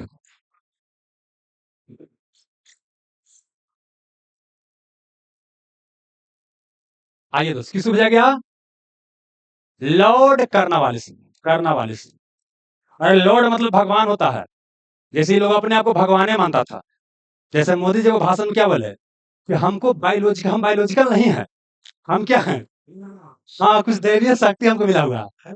मतलब कहने का मतलब क्या है कि वो बेसिकली भगवान से तुलना करने का प्रयास कर रहे थे, है ना? उनको लगा था कि 400 पार आइए जाएगा, है ना?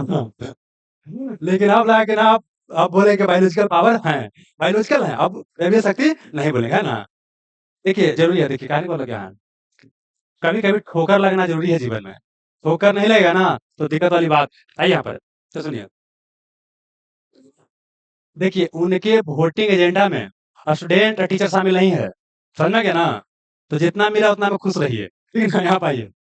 लॉर्ड कॉर्नवालिस की बात करते हैं। तो लॉर्ड कॉर्नवालिस भारत में आया, तो इससे क्या शुरू किया जाए? क्या शुरू की? बंगाल में कौन सा व्यवस्था किया जाए? इसको एकदम वहां से कह के भेजा गया था, एकदम कान में एकदम सुनो बढ़िया से। जाना, बंगाल के जो जमीन वाला समस्या है, समस्या को पूरी तरीके से निपटान करके आना है, चाहे जैसे करना है। तो आया, तो यहाँ कई लोग सलाह लेगा ना, सलाह लेगा। तो देखिए यहाँ कंपनी है, कंपनी में बोर्ड ऑफ डायरेक्टर है, कंपनी में कंट्रोलर होता है। देखिए बोर्ड ऑफ डायरेक्टर का कंट्रोलर क्या होता है आगे समझ में आ जाएगा जब बताएंगे। तो फिर समझिए कि कंपनी के अधिकारियों से क्या करेगा? ये मीटिंग करेगा, कोई कुछ बोलेगा, कोई कुछ बोलेगा। कंपनी में अधिकारी कौन कौन था समझिएगा। एक तो क्या, इंग्लैंड के प्रधानमंत्री, इंग्लैंड के प्रधानमंत्री, उसका नाम था लॉर्ड पिट। देखिए तो क्यों बता रहे हैं, जानते हैं? आजकल क्वेश्चन क्या पूछेगा कि अस्थायी बंदोबस्त से कौन संबंधित है, कौन-कौन संबंधित है? तीनों चारों के नाम देते रहेगा। जैसे बिहार में इसमें क्वेश्चन पूछा गया था कि महलवाड़ी व्यवस्था से कौन संबंधित है? और नॉर्मल जो बुक होता है उसमें दिया हुआ ये नहीं था। ठीक ना? वो दिया हुआ था जानते हैं? एक आता है book from Plassey to partition, एक आता है शेखर बंधवा का बुक आता है, उसमें दिया हुआ था। तो इसलिए हम बता रहे हैं कि चूंकि ऑफिसर का भी नाम पूछ देता है तो सब ऑफिसर का नाम एक जगह याद कर लेंगे। बताइए, तो एक बाबू लॉर्ड पिट है, एक और बाबू है जॉन सोर। क्या वो? जॉन सोर। एक का नाम है डंडास। क्या नाम है? Sir Dundas, sir Dundas, sir Dundas नाम है। ठीक ना? क्या बोले? लॉर्ड पिट, जॉन सोर, डंडास और कर्नवालिस। क्या बोले? कोची कोची बोले बाबू? बोलिए। कर्नवालिस, लॉर्ड पिट, सोर, डंडास। पूरा नाम याद रहेगा न रहेगा, कम से कम थोड़ा थोड़ा याद करने का प्रयास कीजिए। कर्नवालिस पिट, कर्नवालिस पिट, कर्नवालिस पिट, सोर डंडास, सोर डंडास, सोर डंडास से मारेंगे तो सोर करेगा ना जी।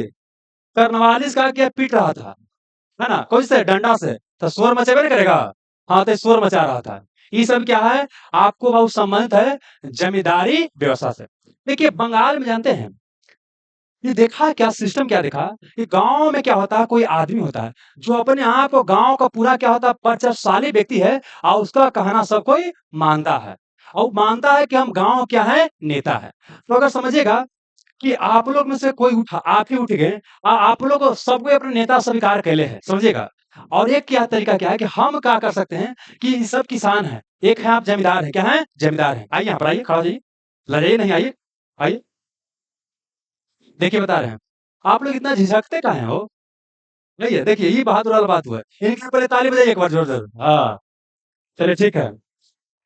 इनका नाम है चामुंडा राय। हाँ, चामुंडा राय। देखिए बुरा मत मानिएगा, समझाने के लिए, ठीक है ना? चलिए अब सुनिए क्या हुआ। देखिए सबसे पहले यहाँ आना बहुत हिम्मत की बात होता है, वहां भचर भचर करना अलग बात है और यहाँ करना अलग बात है। तो सुनिए क्या हुआ कि इनसे हमारे पास क्या, हम क्या है, अंग्रेज हैं, लॉर्ड कॉर्नवालिस हैं। अब क्या करते हैं कि हम आप लोग सबके साथ संधि करते हैं कि 2 बीघा तोड़, 2 बीघा तोड़, 2 बीघा तोड़, 4 बीघा होकर, 3 बीघा होकर। अब सबसे क्या करेंगे, तू पैसा दिया हो, तू पैसा दिया हो, तो समय लगेगा कि नहीं लगेगा? लेकिन अब हम क्या करते हैं, इनके ऊपर इनको कर देते हैं कि चामुंडा जी आप क्या कीजिएगा, इनका कोई उपनाम मत रख दीजिएगा बाद में चामुंडा राय। क्या नाम है आपका बाबू? मनीष कुमार, ठीक ना? बाद में होता है लेकिन सब चामुंडा राय कह के बनकाएगा। तो इनका मनीष जी नाम है। तो हम क्या बोलेंगे, आप लोग सब मानते हैं कि मनीष जी आपका नेता है, मानते हैं ना? मान लो, है ना? आप समझिएगा, आप समझिए। अब हम क्या किए, इनसे संधि कर लिए, इनसे संधि कर लिए। अब इनका जिम्मेवारी है कि पूरा पैसा इनसे वसूले। हमारा काम क्या दिए हैं कि प्रत्येक महीना के या प्रत्येक साल का, महीना मान लेते हैं, प्रत्येक महीना के 30 तारीख के शाम के 5 बजे तक 1 लाख रुपया हमको बंगाल से लेकर दे दीजिएगा। और नहीं दीजिएगा तो आपका जिम्मेदारी खत्म, मनीष जगह दनीश आ जाएगा। कौन हो जाएगा? दनीश आ जाएगा। अगर समझिएगा, नॉर्मल केस में क्या होगा, लेकिन चूंकि हम समझौता किसके साथ कर रहे हैं, जमींदार के साथ, तो इसी को बोलेंगे जमींदारी व्यवस्था। अच्छा, ये समझौता जानते हैं, शुरुआत में हम 10 साल के लिए किए थे, 10 साल के लिए, लेकिन बाद में लगा कि पूरे सब दिना के लिए कर लेते हैं। सब दिना के लिए कर लिए ना, तो क्या हो गया, परमानेंट हो गया। क्या हो गया? परमानेंट। जैसे भी गर्लफ्रेंड बॉयफ्रेंड रिलेशनशिप है, और टिकट टिकट हो गया, शादी ब्याह हो गया, तो परमानेंट हो गया। तो यहाँ पर समझिएगा, यहाँ पर समझिए, यहाँ पर क्या हुआ कि इनसे हम कहा कि पूरा भर जीवन के लिए समझौता कर लिए। तो अब क्या हो गया बोलिए, ये अस्थाई बंदोबस्त हो गया। तो बोलिए, कुछ बोले, जमींदारी व्यवस्था बोलेंगे, इसी को परमानेंट सेटलमेंट बोलेंगे, इसी को बोलेंगे अस्थाई बंदोबस्त बोलेंगे, ठीक है ना?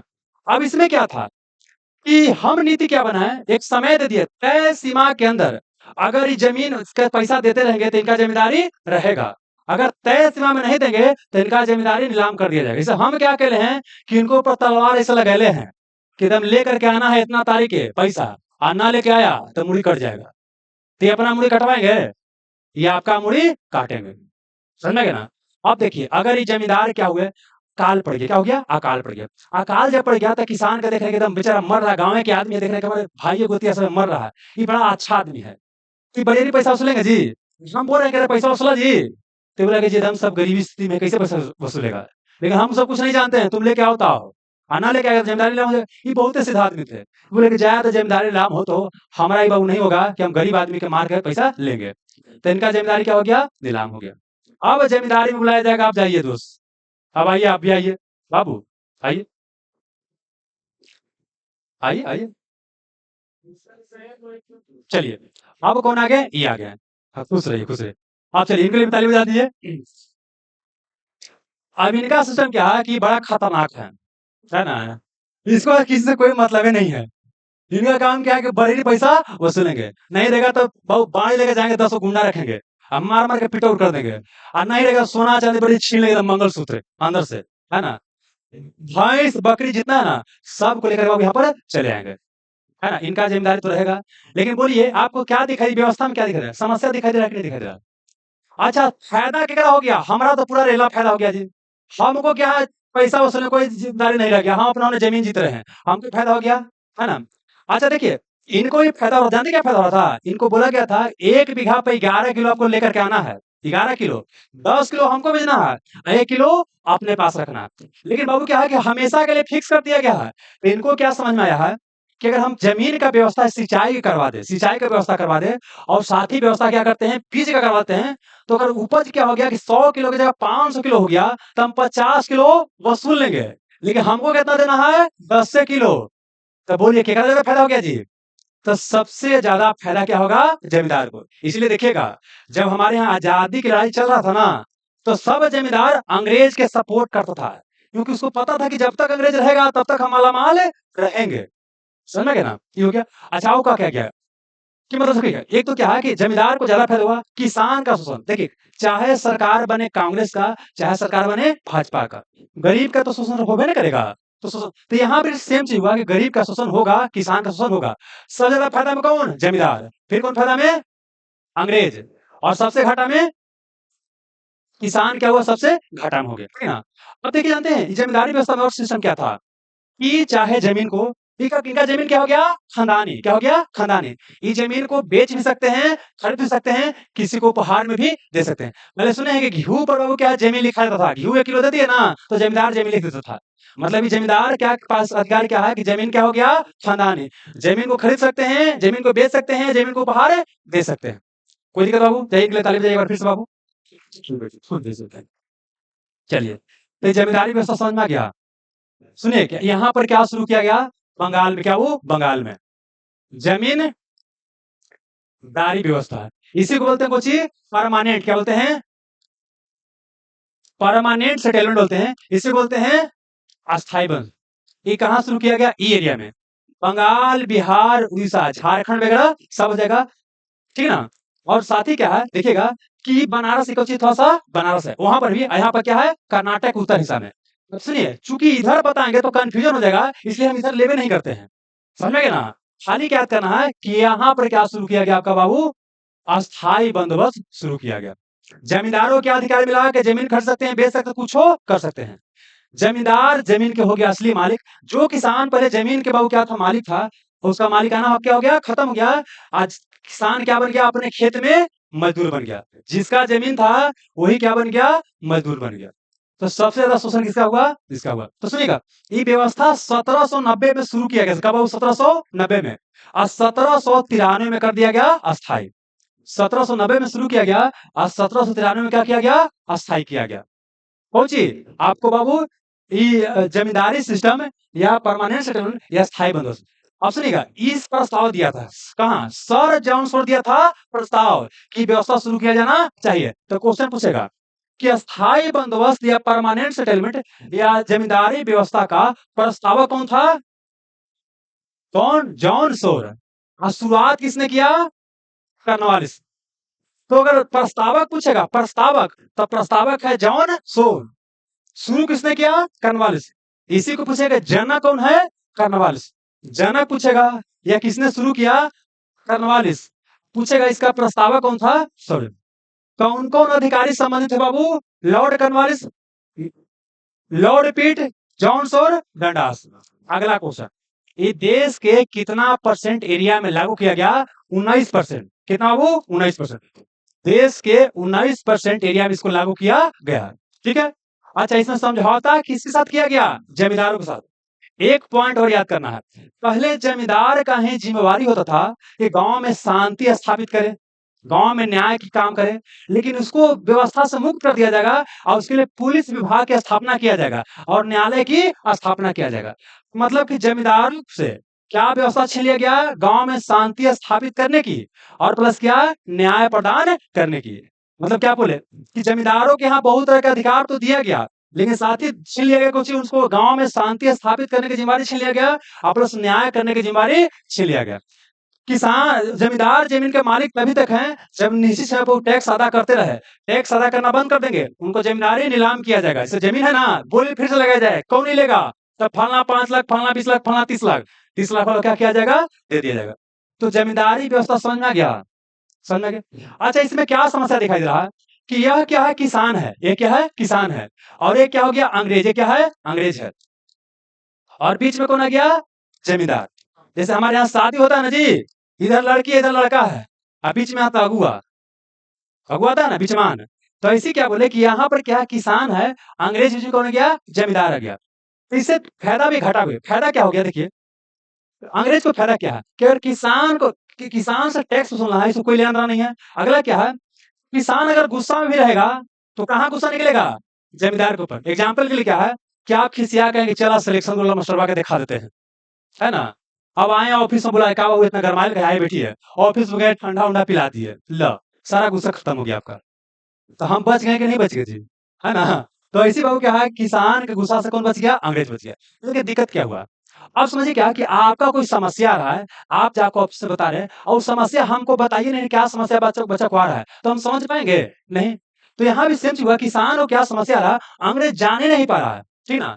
तो फिर क्या लगा भारत के जानते हैं फिर इस क्षेत्र को आई क्षेत्र को भी अंग्रेज आने वाला समय में क्या किया, जीत लिया। तो यहाँ क्या बात करते हैं, दक्षिण भारत का बाबू, दक्षिण भारत। यहाँ क्या देखा कि यहाँ एक और फायदा क्या हुआ कि असली फायदा कौन कमाया, जमींदार कमाया। किससे ज्यादा, किसान अंग्रेज से भी ज्यादा फायदा कौन कमाया है, जमींदार कमाया है। और यहाँ पर क्या देखा, सोचा कि जो फायदा जमींदार कमा रहा है वो फायदा हम ही डायरेक्ट क्यों न कमा ले, कौन सोचा, अंग्रेज। तो यहाँ बाबू जमींदार से समझौता नहीं करेगा, ठीक ना। अच्छा प्लस क्या है कि देखिए यहाँ पर दूसरा कोई जमींदार था भी नहीं दक्षिण भारत में। देखिए बता रहे उत्तर भारत में क्या है कि जमींदारी तरह की व्यवस्था चल रहा है, दक्षिण भारत में ऐसा तरह की व्यवस्था उतना प्रगाढ़ रूप से नहीं था। तो यहाँ पर बाबू क्या है कि जमींदारी सिस्टम नहीं शुरू किया जाएगा। और समझिएगा यहाँ पर जो व्यवस्था शुरू किया जाएगा उसका नाम है रैयतवाड़ी। क्या नाम है, रैयतवाड़ी। रैयत मतलब होता है किसान, क्या होता है, किसान होता है। मतलब कि यहाँ पर जैसे जो वहां पर क्या था, अंग्रेज था, और अंग्रेज नीचे कौन था, किसान था, और बीच में कौन आ गया था, जमींदार। यहाँ इसको कर दिया जाएगा समाप्त, समाप्त कर दिया गया। और उसके जगह पर क्या बाबू क्या है कि किसान से डायरेक्ट समझौता कर लिया गया, डायरेक्ट। अच्छा यहाँ पर क्या था कि टैक्स हमेशा के लिए क्या था, फिक्स था। इसलिए उसको बोलते हैं ना वो परमानेंट फिक्स टैक्स, क्या है, फिक्स, हमेशा के लिए फिक्स है, उतना ही टैक्स आपको देना है। लेकिन यहाँ पर बोला है कि उसके आधार पर नहीं, आप जितना खेती कीजिएगा, यहाँ पर क्या क्षेत्रफल, क्या वो क्षेत्रफल, जितना ज्यादा आप खेती कीजिएगा ना उतना ही आपको देना पड़ेगा। अगर 1 बीघा में खेती कर रहे हैं तो 1 बीघा का टैक्स दीजिए, 5 बीघा में खेती करेंगे तो 5 बीघा का, 20 बीघा में तो 20 बीघा का टैक्स देना पड़ेगा। तो अच्छा लग रहा है। लेकिन दिक्कत क्या है कि अंग्रेज आता था खेत नापने, ठीक ना, खेत नापने में मेहनत लगता है कि नहीं है। तो हम ऑफिसर ऐसे खड़ा हो गए हैं, और ऑफिसर का आगे पीछे देखना 5 गो आदमी रहता है जी जी करे वाला, देखते हैं ना, ऐसे ले ले रहेगा, ऐसे ऐसे ऐसे ले ले रहेगा, और ऐसे कर ले रहेगा, ऐसे ऐसे ऐसे कर ले रहेगा, तो लगता है ना कि जी जी जी जी जी हाँ। तो बोला कि देखो तो के बीघा खेती लग रहा है, कि लग रहा है 30 बीघा, तो 30 बीघा होगा, तो कि हाँ लिखो। अब किसान बोला कि जी ना 15 बीघा ही है, बोले करे बदमाशी, 15 बीघा है, 30 बीघा है कि, तो कि ना जी 15 बीघा है, लिखो उसको 25 बीघा लिखो तो हो। 25 बीघा लेके चल गया, खेत कितना था, 15 बीघा था। तो टैक्स कितना का देना पड़ेगा, 25 बीघा का। तो देखने में तो ये व्यवस्था क्या था, अच्छा था। लेकिन यहाँ पर जमीन को मापने का कोई पैमाना सही नहीं बनाया गया। तो अल्टीमेटली क्या हुआ कि यहाँ पर भी किसान शोषण क्या हो गया, बढ़ गया। जमीन है 5 बीघा, देना पड़ा है 20 बीघा का टैक्स देना पड़ा है, फिर भी दे रहा था सब टैक्स। लेकिन दिक्कत क्या हो रहा था, कभी अकाल पड़ जाता था, अकाल हमेशा भारत में आता था, अकाल पड़ गया तो उसमें उपज होता ही नहीं था। तो जो किसान है ना अपना गहना गुड़िया सब चीज बकरी भैंस सब बेच देता था, आप फिर भी चुका नहीं पाता। तो ये भी व्यवस्था क्या हुआ, सफल बाबू नहीं हुआ पूरी तरीके से, ठीक ना। आप समझिए रैयत वाड़ी व्यवस्था से क्या क्या क्वेश्चन आएगा, इसको बेटा थोड़ा सा बाबू ना, आइए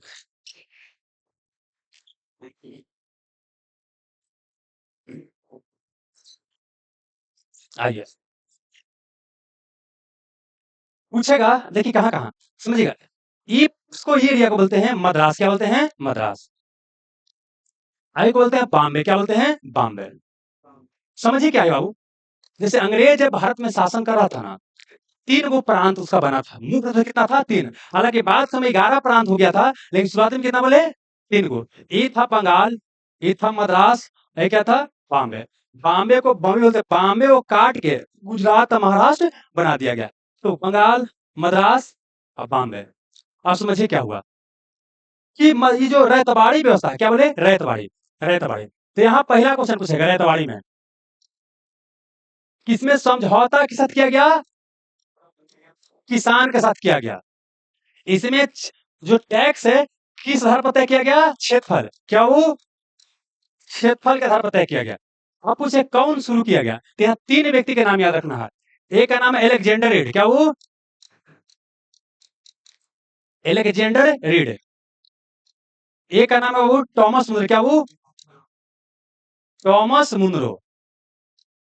एक का नाम है Elphinstone, Elphinstone, Elphinstone, Elphinstone. बोलिए पहले नाम याद करते हैं, Alexander Read, Alexander Read, Thomas Munro, Thomas Munro, और फिर क्या हो गया, एलिफेस्टन, एलिफेस्टन। 3 बार बोलिए याद हो जाएगा, Alexander Read, Thomas Munro, Elphinstone. आप समझिए क्या है, म से मुनरो, म से मद्रास, याद हो गया। ये व्यवस्था को मद्रास में किसने शुरू किया, टॉमस मुनरो ने किया। अब बंबई में किसने बाबू, एलिफेस्टन। तो ये एलेक्जेंडर रीड को कर रहा था।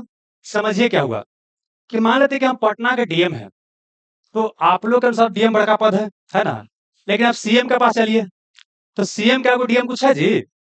आप पीएम के पास जाइए, कुछ नहीं है, नहीं ना है। समझिए हुआ क्या कि हम एक योजना हम जहानाबाद पढ़ाते याद आ गया, पटना में, तो पटना में हम व्यवस्था क्या शुरू किए हैं कि 5 रुपया में भर पेट भोजन, ठंडा पानी के साथ में गर्मी में, एसी में, ऐसा व्यवस्था शुरू किए हैं। इसमें क्या देखा गया कि योजना बाबू क्या है, सरकार को घाटा भी नहीं पहुँचा रहा है, अपना जो वर्तमान सरकार है ना, उसको बड़ी बड़ाई मिल रहा है कि इसने योजना सब जगह बिहार में शुरू हुआ, इसमें सब जगह शुरू किया जाए, ठीक ना? अब हम शुरू किया कहाँ हैं? पटना में शुरू किए हैं। ये पता चला किनको बाबू? अरवल वाला को, जहानाबाद वाला को, समस्तीपुर, दरभंगा डीएम के, सब योजना का किया, शुरू किया और सब जगह सफल हो गया, ठीक ना? तो अब क्या होगा? नीतीश कुमार जी के पता चला, ये 4 जिला में शुरू हो गया। नीतीश कुमार क्या बोले? पूरा बिहार में योजना शुरू किया जाए, पूरा बिहार में, पूरा बिहार में सफल। पता चला योगी जी को, कौन योगी जी? हाँ, यूपी वाले, है ना? वो बोले कि पूरा यूपी में भी शुरू किया जाए, पूरा यूपी में। तब क्या समझ में आया? क्या-क्या? सबसे पहले ये व्यवस्था 5 रुपया भर पेट भोजन, ठंडा पानी के साथ एसी रूम में, कौन शुरू किए? हम। हम कौन? रवि जी, जहानाबाद के डीएम, नहीं सॉरी, पटना के डीएम, है ना? चलिए, 10 दिन पढ़ाएँगे तो फिर आ जाएगा यहाँ पर, ठीक है ना? आइए, अभी एग्जाम्पल वही कह रहा है। पहला हो गया, अगला पूछेगा। अब अरवल झारखंड को, अरवल में कौन शुरू किया? दरभंगा, वो नाम नहीं होगा। पहला वर्ग अगर उसका नाम होगा, पहला वर्ग किसका? हमारा नाम। अब बिहार में किसने शुरू किया है? नीतीश कुमार।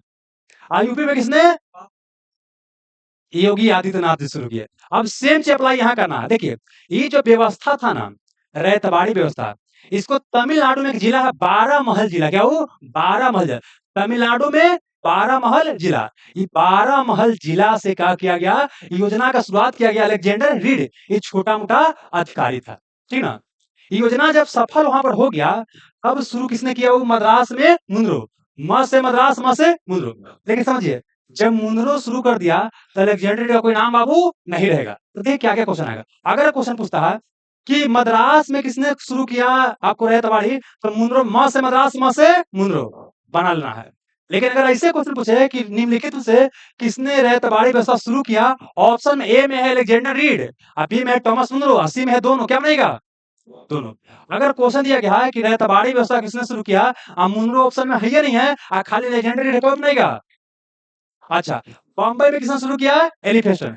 तब यही क्वेश्चन को पूछेगा कि रैयतवाड़ी व्यवस्था को बम्बई में किसने शुरू किया? बम्बई में, बॉम्बे में एलिफेस्टन जी। अब मद्रास में मुनरो, ऐसे कौन? Alexander read. कोई दिक्कत बाबू? है ना? अब सुनिएगा, ये देश के 51% क्षेत्रफल में लागू किया गया। कितना क्षेत्रफल में? 51%। तो सुनिएगा, 19% में लागू किया गया बाबू, 51 में। तो 19 से 51 कितना हो गया? 70 हो गया ना? अच्छा, बच गया कितना? 30। तो जब 30 बच जाएगा, यहां शुरू किया जाएगा महालवाड़ी। महालवाड़ी, देखिए, ये परसेंट का मतलब क्या होता है ना, कि भारत का पूरा क्षेत्रफल को हम 100 मान लिए हैं। कितना माने हैं? 100। पूरा 100 का 19% में ये लागू किया गया है, अब 51 में ये आपको ये लागू किया गया है, और 30 में। अब अगला क्वेश्चन, भारत में जो 3 तरह के जो सिस्टम शुरू किया गया, सबसे ज्यादा क्षेत्रफल में क्या शुरू किया गया? सबसे ज्यादा क्षेत्रफल में क्या शुरू किया गया आपको? रैयतबाड़ी व्यवस्था शुरू किया गया। कोई दिक्कत? इसमें समझौता किसका था? डायरेक्ट किसान के साथ। किस आधार पर? क्षेत्रफल के आधार पर। यही था ना? चलिए, अब देखिए, कुछ हद तक ये योजना सफल रहा, लेकिन लॉन्ग टर्म देखिएगा तो यहाँ पर भी किसान का होने लगा क्या? शोषण। जो यहाँ पर जमींदारी व्यवस्था में जो जमींदार शोषण कर रहा था, वही शोषण रैयतबाड़ी में कौन करेगा? अंग्रेज करेगा। कौन करेगा? अंग्रेज करेगा। यहाँ तक किसी को दिक्कत नहीं है? ये क्या हो गया आपको? जमींदारी समझ में आ गया, रैयतवाड़ी समझ में आ गया। अब आइए महलवाड़ी, आइए महलवाड़ी।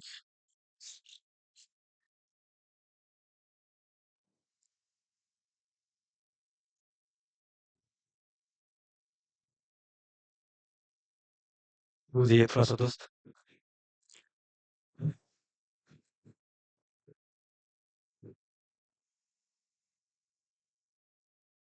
देख लेते हैं।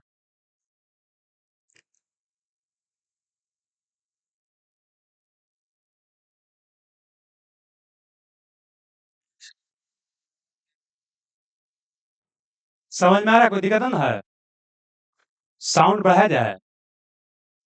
बाबू सुजीत जी, सुजीत जी, थोड़ा साउंड कम कर दिया जाए वहां पर। देखिए, उस साउंड में जानते हैं थोड़ा समस्या भी आ रहा है। वो देख रहे हैं साउंड? कल मँगवाए हैं 4 गो बड़ा-बड़ा बॉक्स, टूट जाएगा ना तो पूरा बॉक्स लगवा देंगे, एकदम मीठा-मीठा आवाज़ आएगा, मधुर-मधुर।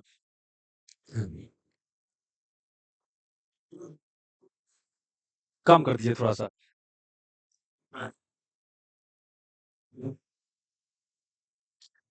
कोई बात नहीं, गर्मी लगने दीजिए, कितना गर्मी लग जाएगा हो, है ना? क्या बोल रहे हैं? क्या बोल रहे हैं दोस्त? कोई दिक्कत ना है? अरे दिक्कत ये है कि थोड़ा पसीना लग रहा है, तो कौन ही बड़का पहाड़ टूट रहा है जी? कभी खेत में गोहट मारे हैं? नहीं। गर्मी है तो वो भी होता है ना, अभी मराता है गोहट, जाके देखना कितना मेहनत लगता है। अब आधार में आजकल पेड़ नहीं रहता है।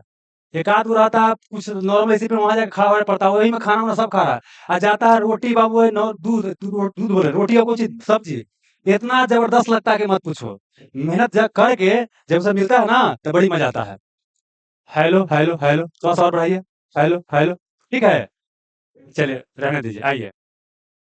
Hello hello. मैक्सिमम भाई बहन तो किसाने परिवार के होंगे, अरे थोड़ा बहुत नॉर्मल है ना। हाँ तो कोई दिक्कत वाली बात नहीं है, कोई दिक्कत नहीं है, आइए। आवाज नहीं आ रहा है? बढ़ाइए थोड़ा सा बढ़ाइए।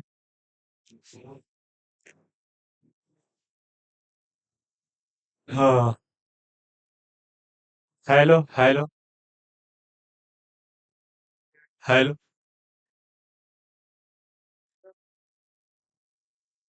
हो गया? ठीक है, रहने दीजिए, बैठिए। अब आइए दोस्त, महालवाड़ी क्या वो महालवाड़ी, महालवाड़ी व्यवस्था। देखिए महाल मतलब होता है गांव, क्या होता है? गांव होता है। आप सुनते हैं टोला मोहल्ला? टोला मोहल्ला जानते हैं ना? अरे जहाँ 50 100 200 आदमी रहते हैं उसको टोला मोहल्ला बोलते हैं। तो महाल मतलब क्या होता है? गांव। अच्छा जानते हैं, प्रत्येक गांव में चुंटू भैया मिंटू भैया रहते हैं, वो गांव के अपना नेता मानते हैं। अपने सब 5 लेकर मिल करके कोषाध्यक्ष सचिव और महाध्यक्ष बन जाता है, बन जाता है ना। और पूरा गांव का मुखिया बन जाता है। अच्छा पहले होता था ना, पहले गांव में वोटिंग होता था ना, तो मान लीजिए कि हम सांसद में खड़ा हुए हैं, सांसद में खड़ा हुए हैं, तो हम क्या करेंगे, सब घर घर नहीं जाएंगे। हमको पता है कि अगर महिला में इनको फोड़ लिया जाए, इनको, और पुरुष में इनको फोड़ लिया जाए, तो ये पूरा महिला से वोट दिलवा देंगे और पूरा ये पुरुष से वोट दिलवा देंगे। तो इनको 10,000 रुपया दे दिए, इनको 10,000 रुपया दे दिए, काम हमारा हो गया। लेकिन आप जानते हैं क्या होता है? अभी पैसा ले लेंगे, है ना, अपन घर को वोटवा नहीं दिलवाएंगे, है ना। अच्छा अगर पैसा ले भी लेगा इस लोग सब ना, तो वोट नहीं देगा, उसको जहां देना होगा वहीं देगा।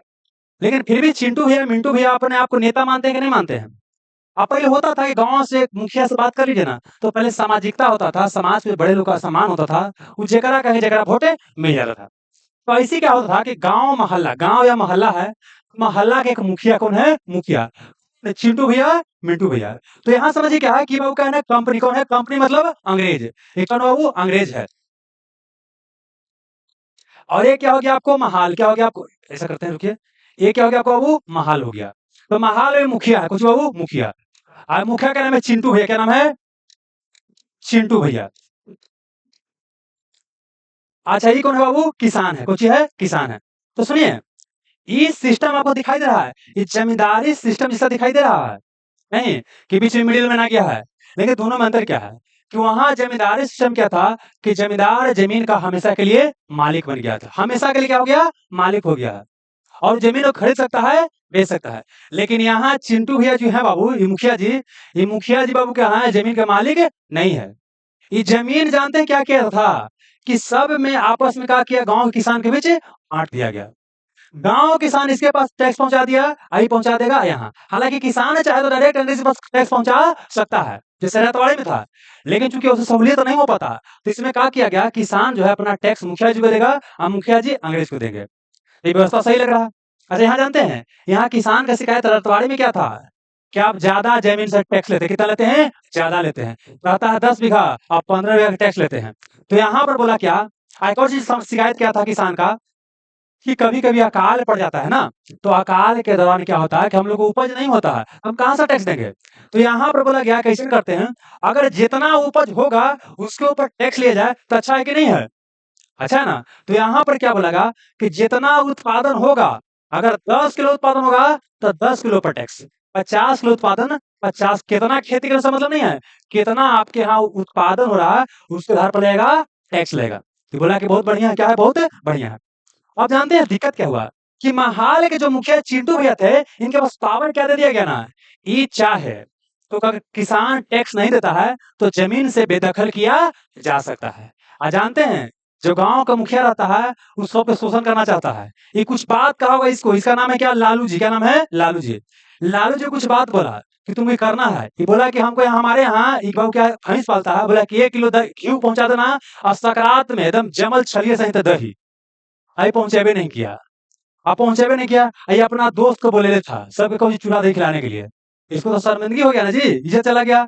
ये बोला कि तोरा हम बताएंगे। अच्छा किसान तो पढ़ा लिखा है नहीं, ये जमीन का टैक्स दे दिया है लेकिन वहां पर चढ़ाई रसीद में क्या किया, चढ़ावे नहीं किया। 1 साल के बाद या 2 महीने के बाद क्या बोला कि तू टैक्स देवे नहीं किया, तो जिला इसको तब पता चला जैसे बाबू क्या है, घर पर लेटर आ गया कि तुम्हारा जमीन जो है नीलाम किया जा रहा है। तो वो क्या कहा चिंटू भैया के पास कि भैया हमारा जमीन कैसे नीलाम हो रहा है, बोला कि टैक्स वाला देवे नहीं करो तो का हो तू हो, बोला टैक्स ना दिए हैं, बोले कहाँ दिया है, लिया तो मुंशी जी तो रजिस्टरवा हो, और रजिस्टरवा ले आया मुंशी जी, एक में नाम देख रहा है, नाम मिल ही नहीं रहा, वो खाली खाली देखल है, बकाया दिखाई है, अब बकाया के साथ सूद मूल बड़ी हो गया है, तो इसके पास कोई उपाय बेचारा के पास ये नहीं है। तो इसके कारण क्या उसका जमीन क्या हो गया, आपको नीलाम हो गया। तो मतलब इससे देखिए व्यवस्था अपने आप में सही था, लेकिन समस्या क्या था कि जो गांव के जो मुखिया था ना, इसको इतना ज्यादा पावर दे दिया गया ना, पावर का मिस यूज किया और किसान का क्या किया, शोषण किया। ठीक ना। तो क्या क्या क्वेश्चन आएगा सुनिएगा। सबसे पहले अच्छा कौन शुरू किया है, इसमें अधिकारी का नाम लिखना है Holt Mackenzie, Holt Mackenzie, halt Holt Mackenzie, पहला अधिकारी हॉल्ट मैकेंजी, ठीक ना। फिर याद करना हो, अच्छा इलेक्ट्रॉनों खोज कौन किया है, इलेक्ट्रॉनों खोज जे जे थॉमसन। तो थॉमसन की जगह थॉमसन कीजिए, क्या कीजिए, थॉमसन कीजिए, क्या कीजिए, थॉमसन, थॉमसन कीजिए, वहां थॉमसन था ना, यहाँ क्या कीजिए, थॉमसन, क्या कीजिए, थॉमसन। अगला याद कीजिए R M Bird, R M Bird, R M Bird, ये बिहार में क्वेश्चन पूछा गया है, ठीक ना। आर एम बर्ड के बारे में Robert Martin Bird, Robert Martin बाबू को मच्छर मारने वाला था ना, रॉबर्ट मार्टिन बर्ड, ठीक ना। एक अधिकारी और देखना है, आपने लॉर्ड विलियम बेटिंग का नाम जरूर सुना होगा। लॉर्ड विलियम बेटिंग बाद के समय जब आया ना, बाद के समय तो भी इस व्यवस्था से क्या हुआ है, जुड़ा है। तो एक और क्या हो जाएगा, William Bentinck, William Bentinck, William Bentinck. सुनिए क्या क्या बोले, महलवाड़ी व्यवस्था से संबंधित अधिकारी को सूची है Holt Mackenzie, Holt Mackenzie, Thomason क्या हो गया, थॉमसन, आर एम बर्ड मतलब रॉबर्ट मार्टिन बर्ड, अगला क्या हो गया, William Bentinck, William Bentinck, William Bentinck. अब देखिए दोस्त कंसेप्ट एक बार हम याद करवा सकते हैं, समझा सकते हैं, नाम एक बार भी याद कभी नहीं हो सकता। इसको 10 बार 5 बार पढ़ेंगे, आपको इस नोट्स हम दे देंगे, क्लास खत्म होगा ना तो आपको सबको नोट्स मिल जाएगा, ठीक है ना। तो नोट्स जाइएगा घर में पढ़िएगा, आपको याद हो जाएगा, ठीक है ना। 5 ठीक है, जैसे एग्जांपल के लिए अगर ट्रेन में जा रहे हैं और कोई नाम बोला कि नाम कोची है, तो बोला राजेश, राहुल, इस नाम एक बार में हो जाएगा। लेकिन बोलता है हु चू कू चू मा चू चू, कोई चाइनीज नेम है, अरे होता है बाबू है, अभी नाम याद होगा, हमें नहीं याद है कोची बोले बाबू, हम कोची बोले, दोबारा पढ़े कोची बोले, हमको खुद नहीं याद है कोची बोल दिए। तो याद हो पाएगा नहीं, लेकिन राजेश, रोहन, मोहन, सोहन याद हो जाएगा कि नहीं हो जाएगा। हाँ, चलिए एक बार फिर से आते हैं, बोलिए Howard Mackenzie, Thomason, R M Bird, Robert Martin, William Bentinck. आप देखिए पढ़ाने का 2 तरीका है, हम अगर खाली हॉल्ट मैकेंजी बोल देंगे सबके याद हो गया, पूरा खुश एकदम, रैतवाड़ी महलवाड़ी सब खत्म हो गया, पूरा एकदम खुश है कि एकदम ज्वाइनिंग लेटर आ रहा है, कभी नहीं आएगा। आपको फॉल्स सर्टिफिकेशन मिल जाएगा कि ज्वाइनिंग आपका घर पहुंच रहा है, लेकिन कहीं नहीं आएगा बाबू। आपको पढ़ना पड़बे करेगा, एग्जाम निकालने का यही तरीका है, सब पढ़ना पड़ेगा। एक बार में याद ना होगा, मल्टीपल टाइम पढ़िएगा, 5 बार 6 बार 8 बार 10 बार पढ़ेगा, काहे नहीं याद होगा जी, एकदम कंफर्म याद होगा। इसके साथ समय बिताइए, ये अपने आप ही प्यारा हो जाएगा। पहले शादी भी आता था, देख के शादी नहीं होता था, लेकिन फिर भी प्यार हो जाता था। आजकल देख के शादी होता है, फिर भी नहीं टिक पाता है। रीजन है जानते हैं क्या, कि डेडिकेशन नहीं है, डेडिकेशन की बात करते हैं। अगर इसके प्रति डेडिकेशन दिखाओगे तो ये अपना हो जाएगा, डेडिकेशन नहीं दिखाओगे तो ये आपसे दूर भाग जाएगा। सिंपल सी बात है बाबू, जिसको समय दोगे ना वो आपको अपने आप उससे प्यार हो ही जाता है, ना का सवाल ही नहीं है, जिसके प्रति भी समय दोगे ना प्यार हो ही जाएगा। चाहे पढ़ाई की बात करें या कोई चीज की बात करें, कोई भी चीज पाना है डेडिकेशन जरूरी है, इसको पाना है डेडिकेशन दिखाना ही पड़ेगा। तो एक बार फिर से आते हैं, Holt Mackenzie, Thomason, R M Bird, Robert Martin Bird, William Bentinck, ठीक है। आप सुनिएगा, 1790 में शुरू किया गया था। सोचिए, जमींदारी 1793 में परमानेंट किया गया, ठीक है ना। अब सुनिएगा, ये मद्रास में जो रैतवाड़ी था, मद्रास में, ये 1820 में, 1820 में आई बाबू, क्या 1822 में, 1822 में, 1822 में, कोई दिक्कत। अब पूछेगा कि जो कि जमींदारी शुरू किया गया बंगाल एरिया में, और जो रैतवाड़ी है कहाँ, दक्षिण भारत, मद्रास में और बंबई में। अब बाबू क्या पूछेगा कि महलवाड़ी, ये तो रैतवाड़ी में यहाँ शुरू किया गया है, महलवाड़ी कहाँ शुरू किया गया, तो देश के पश्चिम उत्तर भाग में। सभी जब शुरुआती जब कर रहे थे तो पश्चिम उत्तर बता रहे थे ना, तो देश के पश्चिम उत्तर भाग, अगर हम ऐसे करेंगे बाबू तो उत्तर हो जाएगा दोस्त, पश्चिम हो जाएगा, पश्चिम उत्तर हो जाएगा। यही पंजाब के इलाका की बात करते हैं, यही सब इलाका की बात करते हैं, या मध्य भारत की बात करते हैं, इस रूप के। अच्छा, कुछ भाग क्या उत्तर प्रदेश के पश्चिम भाग भी हो जाएगा, तो कहाँ कहाँ सुनिएगा, महलवाड़ी व्यवस्था देश के पश्चिम भाग या पश्चिम उत्तर भाग में, कहाँ, पंजाब हो गया, राजस्थान हो गया, मध्य भारत हो गया, और उत्तर प्रदेश के पश्चिमी इलाका में, उत्तर प्रदेश के पश्चिमी इलाका में। अच्छा, ये जो बनारस वाला इलाका है ना, यहाँ शुरू किया गया, ये बिहार में कौन शुरू किया गया था, जमींदारी। तो पूर्वी यूपी की बात करेंगे या बनारस शहर की बात करेंगे, तो यहाँ शुरू क्या किया जाएगा, जमींदारी। मतलब इस एरिया में जमींदारी, एरिया में रैतवाड़ी, एरिया में क्या हो गया, महलवाड़ी। तो ऐसा करे बाबू, एक बार मैप लेते हैं, रुकिए थोड़ा सा दोस्त,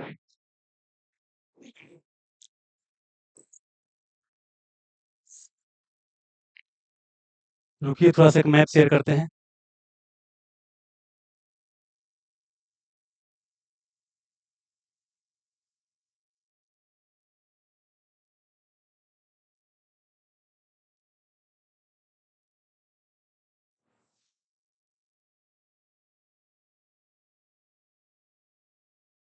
ये आपका जो नोट्स मिलेगा ना, उसमें नोट्स में मैप आपका रहेगा।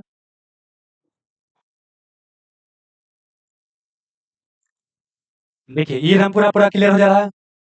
ये जो बंगाल बिहार उड़ीसा इलाका में है, यहाँ किस हो गया, परमानेंट सेटलमेंट। परमानेंट मतलब क्या हो गया, जमींदारी। क्या हो गया आपको, जमींदारी, अस्थायी बंदोबस्त हो गया।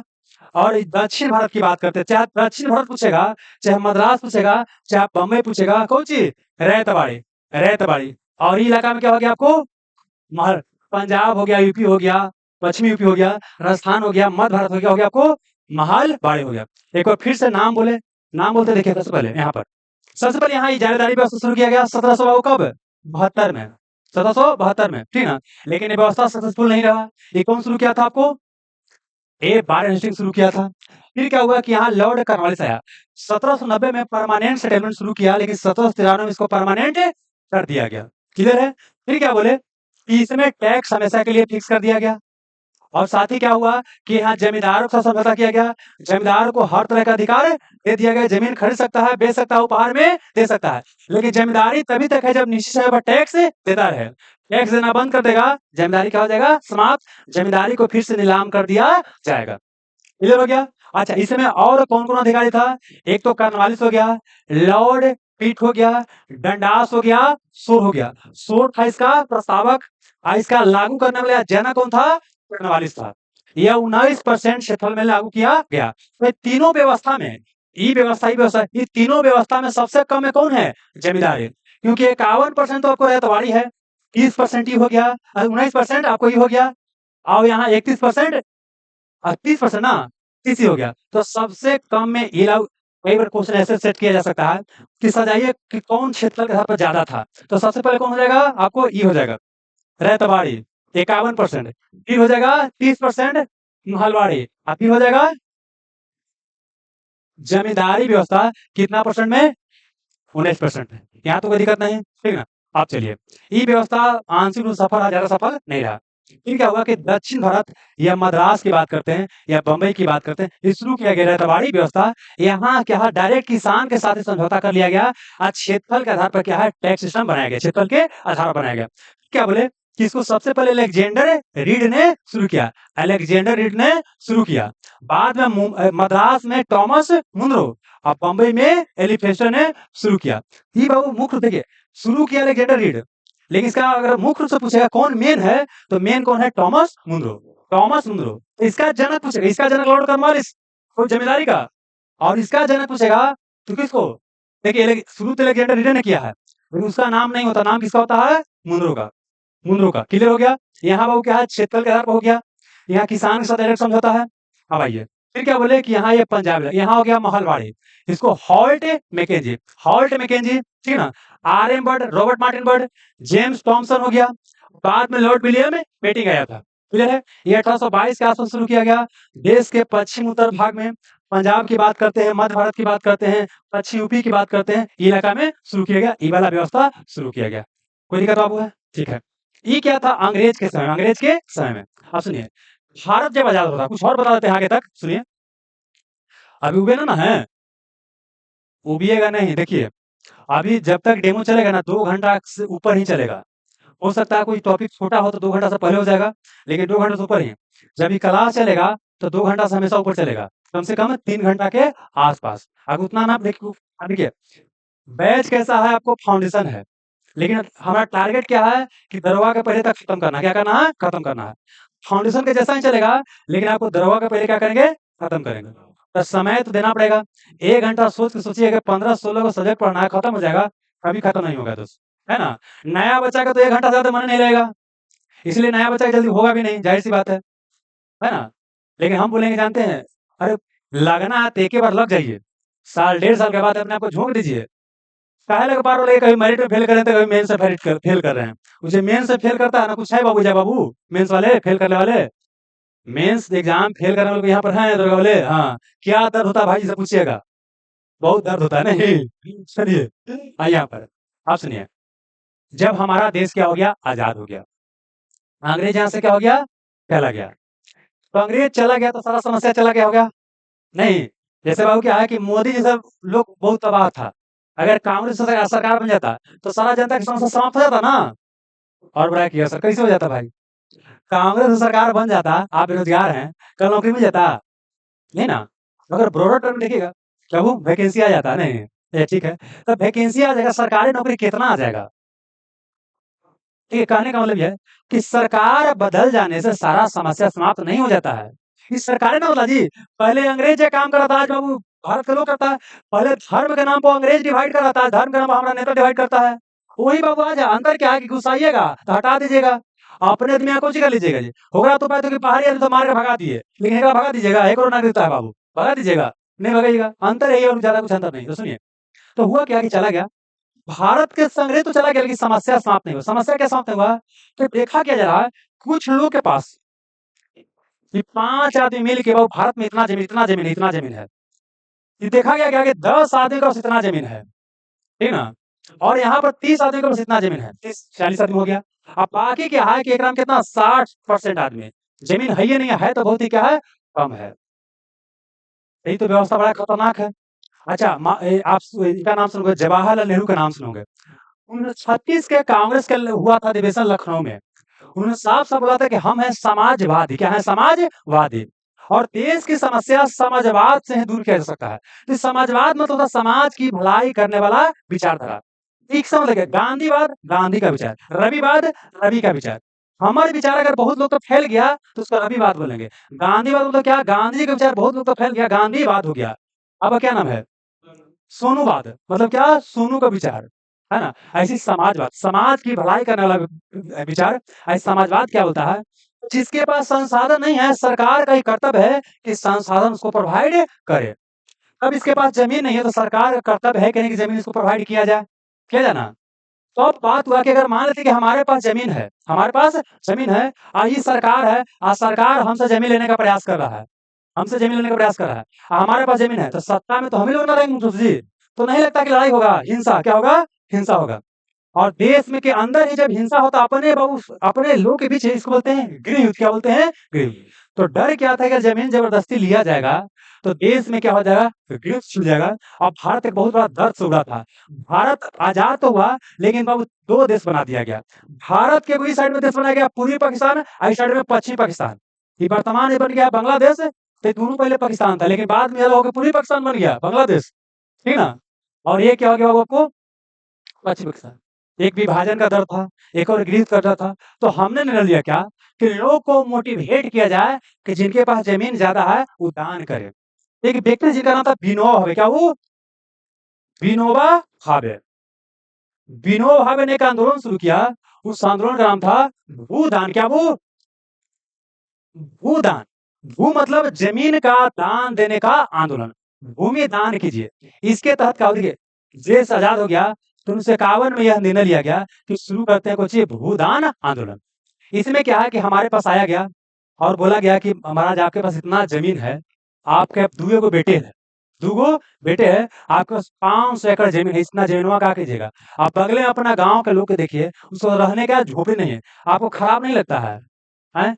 अगर किसी को भला कर दीजिएगा, मैंने पूरा इसको मोटिवेट करने का प्रयास किया गया। कुछ लोग मोटिवेट हो गया, कुछ लोग जमीन दान में दिया, और कुछ लोग जमीन में दान में दिया ना, तो क्या जानते हैं कौन जमीन दे दिया? टाड़ टिकुल होने, जहाँ कोई खेती उती नहीं होता ना, होता है गाँव में, क्यों ना हमने टाड़ बोला कि जो हमें 500 बीघा दे दिए। तो जमीन कुछ मिला, लेकिन जमीन कोई काम का नहीं मिला। साथ ही क्या है कि जानते हैं, जिसके पास संपत्ति होता है ना, वो देना नहीं चाहता। एग्जाम्पल लिए, आप बेरोजगार हैं तो लगता होगा ना कि जिसके पास पैसा होता है गरीब के लिए काहे नहीं कुछ करता है। लेकिन जब आप अब क्या है पैसा कमाने लगे ना, तो आपका भी बाल बच्चा हो जाएगा। आप बोलिए उतरा उतरा उतना पैसा देंगे, अपन बाल बच्चा के नहीं देंगे। कोई भी किसी के पास ज्यादा पैसा होता ही नहीं है, किसी के पास ज्यादा पैसा होता ही नहीं है। आदर्श के बाद जब कमजोर है तभी तक अच्छा लगता है। जैसे पहले क्या है, इंग्लैंड के पास पावर था, पूरा दुनिया को रोन दिया कि नहीं? अब इंग्लैंड के पास पावर खत्म था, आदर्श की बात करता है। चाइना इतना देखते हैं काहे एग्रेशन रहता है, चाइना को जितना सताया गया है ना, वो यही दिमाग में बैठा है कि जिस दिन पावर आएगा पूरा दुनिया को रौंद देंगे। और अभी रुकेगा, 5-10 साल के बाद देखेगा अमेरिका का भुक-भुकी काहे लेता है? क्यों? अमेरिका पूरा दुनिया पर 1990 से राज कर रहा है, ठीक है ना? अब देख रहा है कि सामने आ गया चाइना, क्या आ गया? चाइना। अब उसका पावर खत्म हो रहा है, तो उसको दिक्कत होगा कि नहीं होगा? है ना? चाइना तो वो बदला लेगा, चाइना बदला लेगा, क्योंकि इतिहास सिखा है कि पावर है तो पूरा दुनिया को करो रौंद दे। वही काम वो कर रहा है, कुछ गलत नहीं कर रहा है। उसके दृष्टि से देखा जाए तो हमारे दृष्टि से गलत है, लेकिन उसकी नज़र से क्या आपको सही है। तो यहाँ भूल आंदोलन शुरू किया गया ना, तो ये भूल आंदोलन कुछ हद तक सफल रहा और कुछ हद तक असफल भी रहा। ये जो विनोबा भावे बता रहे हैं, इनके बारे में सुने होंगे, मॉडर्न हिस्ट्री पढ़ाएँगे। ये बाबू क्या है कि महात्मा गांधी द्वारा व्यक्तिगत सत्याग्रह का शुरुआत किया गया था। पहला सत्याग्रही बनाया गया था विनोबा भावे को। पहला सत्याग्रही विनोबा भावे को बनाया गया था। 3 गो सत्याग्रही थे बाबू। एक का नाम था विनोबा भावे, दूसरा थे जवाहरलाल नेहरू और तीसरा ब्रह्मा दत्त। कितना व्यक्तिगत सत्याग्रही? 3 गो। पहला विनोबा भावे, दूसरा नेहरू जी और तीसरा ब्रह्मा दत्त। ये सब क्वेश्चन पूछेगा, ज्यादा बताएंगे तो कंफ्यूजन हो जाएगा, इसलिए ज्यादा नहीं बताएंगे। आइए, भूदान आंदोलन का ही एक और रूप चला वो क्या? ग्राम दान। क्या वो? ग्राम दान। मतलब कि गाँव काहे के कीजिए? दान दीजिए। गाँव में एक परिषद बना, क्या बना जाएगा? परिषद। परिषद में 10 गो 5 गो आदमी होगा और वो निर्णय लेगा कि इसको जमीन दिया जाए। जिसको जमीन की जरूरत है उसको जमीन दिया जाएगा। लेकिन यह आंदोलन ज्यादा सफल नहीं हुआ। अब जानते हैं इसके नहीं सफल हुआ तो कई सारा राज्य सरकार ने क्या किया, आपको कानून बनाया, भूमि सुधार कानून। भूमि सुधार कानून। इसके तहत क्या किया जा रहा था कि जमींदारों से जो ज्यादा जमीन था उनसे उनका काम बढ़ाने दिया जाएगा, ज्यादा जमीन ले लिया जाएगा, गरीब में दान दिया जाएगा। ये काम जब किया जा रहा था तो हमारा संविधान बनते वक्त कुछ आपको अधिकार दिया गया था, उसको बोलते हैं मौलिक अधिकार। अगर आपके मौलिक अधिकार का हनन होता है तो आपके पास अधिकार है कि आप कोर्ट में जा सकते हैं। तो जब जमीन छीना जाने लगा जमींदारों से ना, तो सारा जमींदार चला गया कहाँ? कोर्ट में। कोर्ट जब संविधान निकाला तो बोला कि नहीं, संपत्ति का अधिकार को चाहिए, मौलिक अधिकार है, तो आप जमीन नहीं छीन सकते हैं। तब भारत के संसद ने संविधान में किया पहला संशोधन, एगो बक्सा बना दिया कि बक्सा में कोई चीज डला गया तो इसका न्यायालय जांच नहीं करेगा। जैसे गांव में होता है ना जी, भावा जानते हैं, भैंसुर भावा नहीं जानते हैं। इसमें होता क्या है कि जो मान लीजिए हम भाई है, हमारा एक छोटा भाई है जिसका नाम है कवि, हमारा भी का है कवि है, और कवि की शादी हुआ है, तो ये हमारा बन गई भावा, हम बन गए भैंसुर बन गए। तो हमारे कहा है कि हम इसका रूम में नहीं जाएंगे, हम इसका रूम में नहीं जाएंगे। ये जाना क्या है, सामाजिक रूप से क्या है, गलत है। तो ऐसे क्या हुआ कि 9वीं अनुसूची जोड़ा गया संविधान में पहला संशोधन करके, इसका न्यायालय जांच नहीं करेगा। तो शुरू में हम भावा के घर में नहीं घुस, बाद में पता चला कि भावा हमारे भाई चूड़ा लेकर के आता है, रात को ओकरा में खाता है लुका लुका करके, और हमार बेटा है ना खाली देख के मुंह चिट चिट पिटाता है इसे। अब बोलिएगा हम मानेंगे बाबू? अब तो जाबे ना करेंगे। तो शुरू में न्यायालय तो जांच नहीं कर रहा था, लेकिन एकरा में सांसद फालतू की चीज डाल रहा था वोट लेने के लिए। अब न्यायालय क्या बोला कि नहीं, अब जांच हम करेंगे। तो इसका कहानी अलग है, जब हम पॉलिटी पढ़ाएंगे ना तो वो कहानी अलग है। तो क्या क्या बताएं यहाँ तक कि आजादी के बाद ही हमारे यहाँ क्या हुआ कि भू सुधार आंदोलन शुरू किया गया।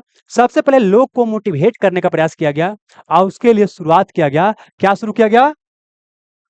भूदान आंदोलन, विनोबा भावे द्वारा 1951 में। लेकिन यह आंदोलन ज्यादा सफल नहीं रहा। इसी का अगला रूप क्या था? ग्राम दान, लेकिन यह भी सफल नहीं हुआ। फिर क्या हुआ, कई राज्य सरकार ने भूमि सुधार कानून लेकर के आया। ठीक है ना। और उसको जब लागू किया गया तो जमींदार कहाँ पहुंच गया, कोर्ट में। कोर्ट क्या किया कि उसको बोला कि नहीं, इसको छीन नहीं सकते हैं। तब क्या किया गया, संसद द्वारा संविधान में संशोधन किया गया, इसमें अनुसूची 9 जोड़ दिया गया कि इसमें कुछ ही डाल देंगे तो उसको बाबू न्यायालय जांच नहीं करता।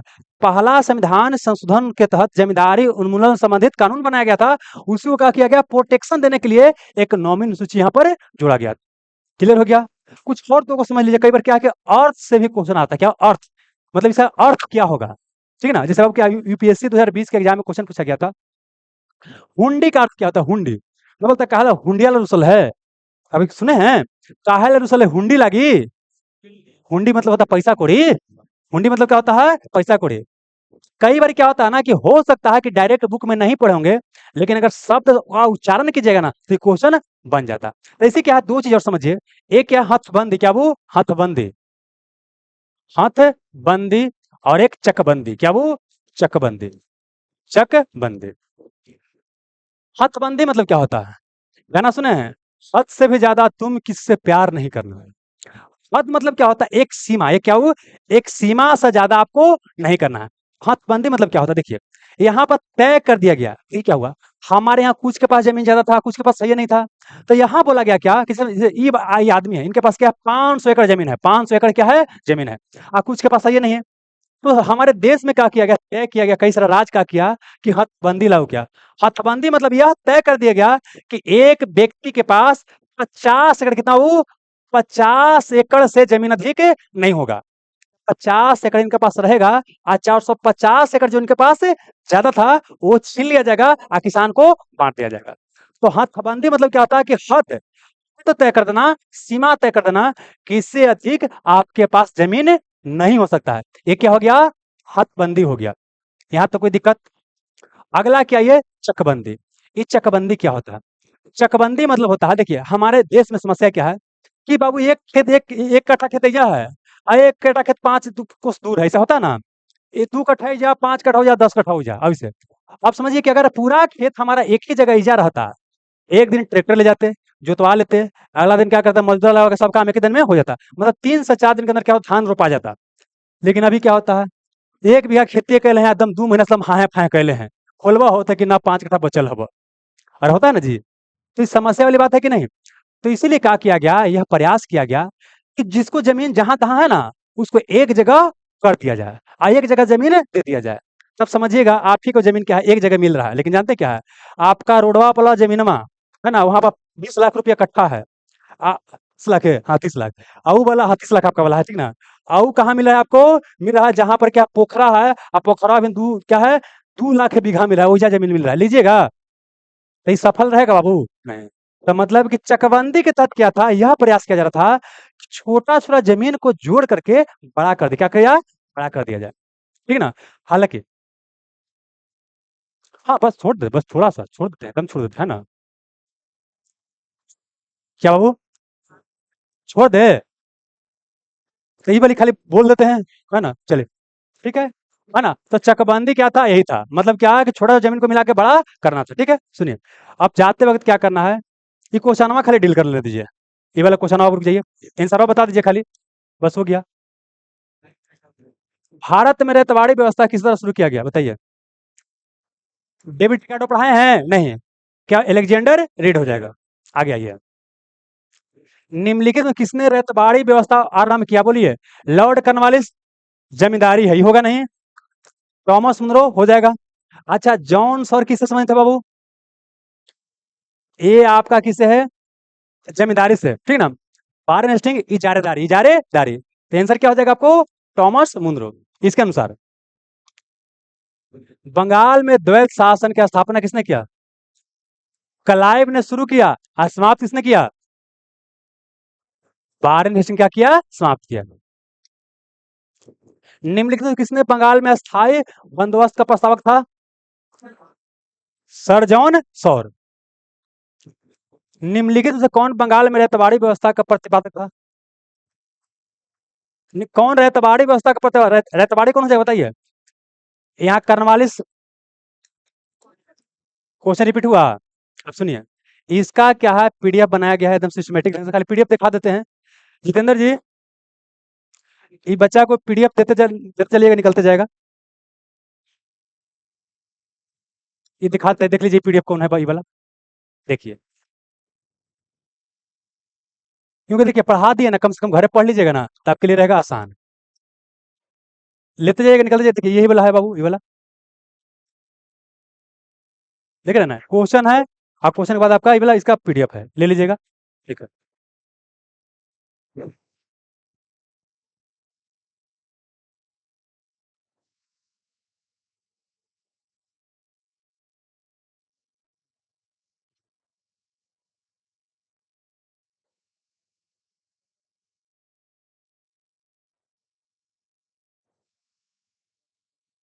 अच्छा कहा कीजिए, बहुत ज़्यादा गर्मी है ना। अच्छा, अच्छा व्यवस्था हो जाएगा, 1 सप्ताह के अंदर व्यवस्था करवा देते हैं, रुकिए थोड़ा-सा।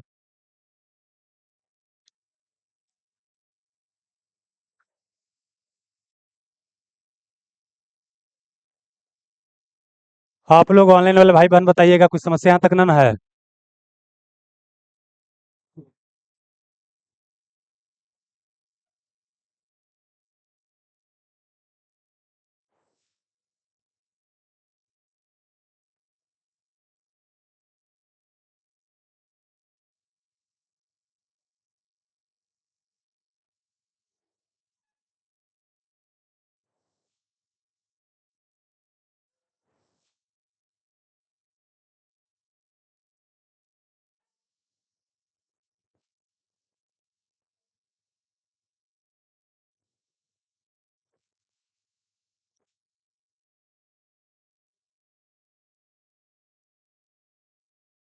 खुश रहिए, खुश रहिए, खुश रहिए। खुश रहिए, खुश रहिए।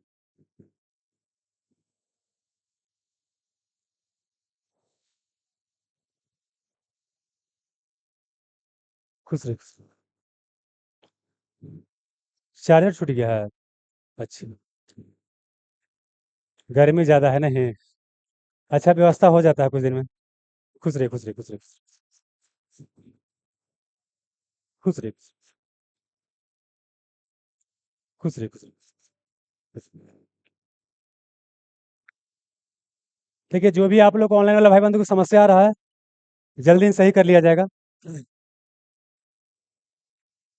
खुश रहिए, खुश रहिए, खुश रहिए, खुश रहिए, खुश रहिए।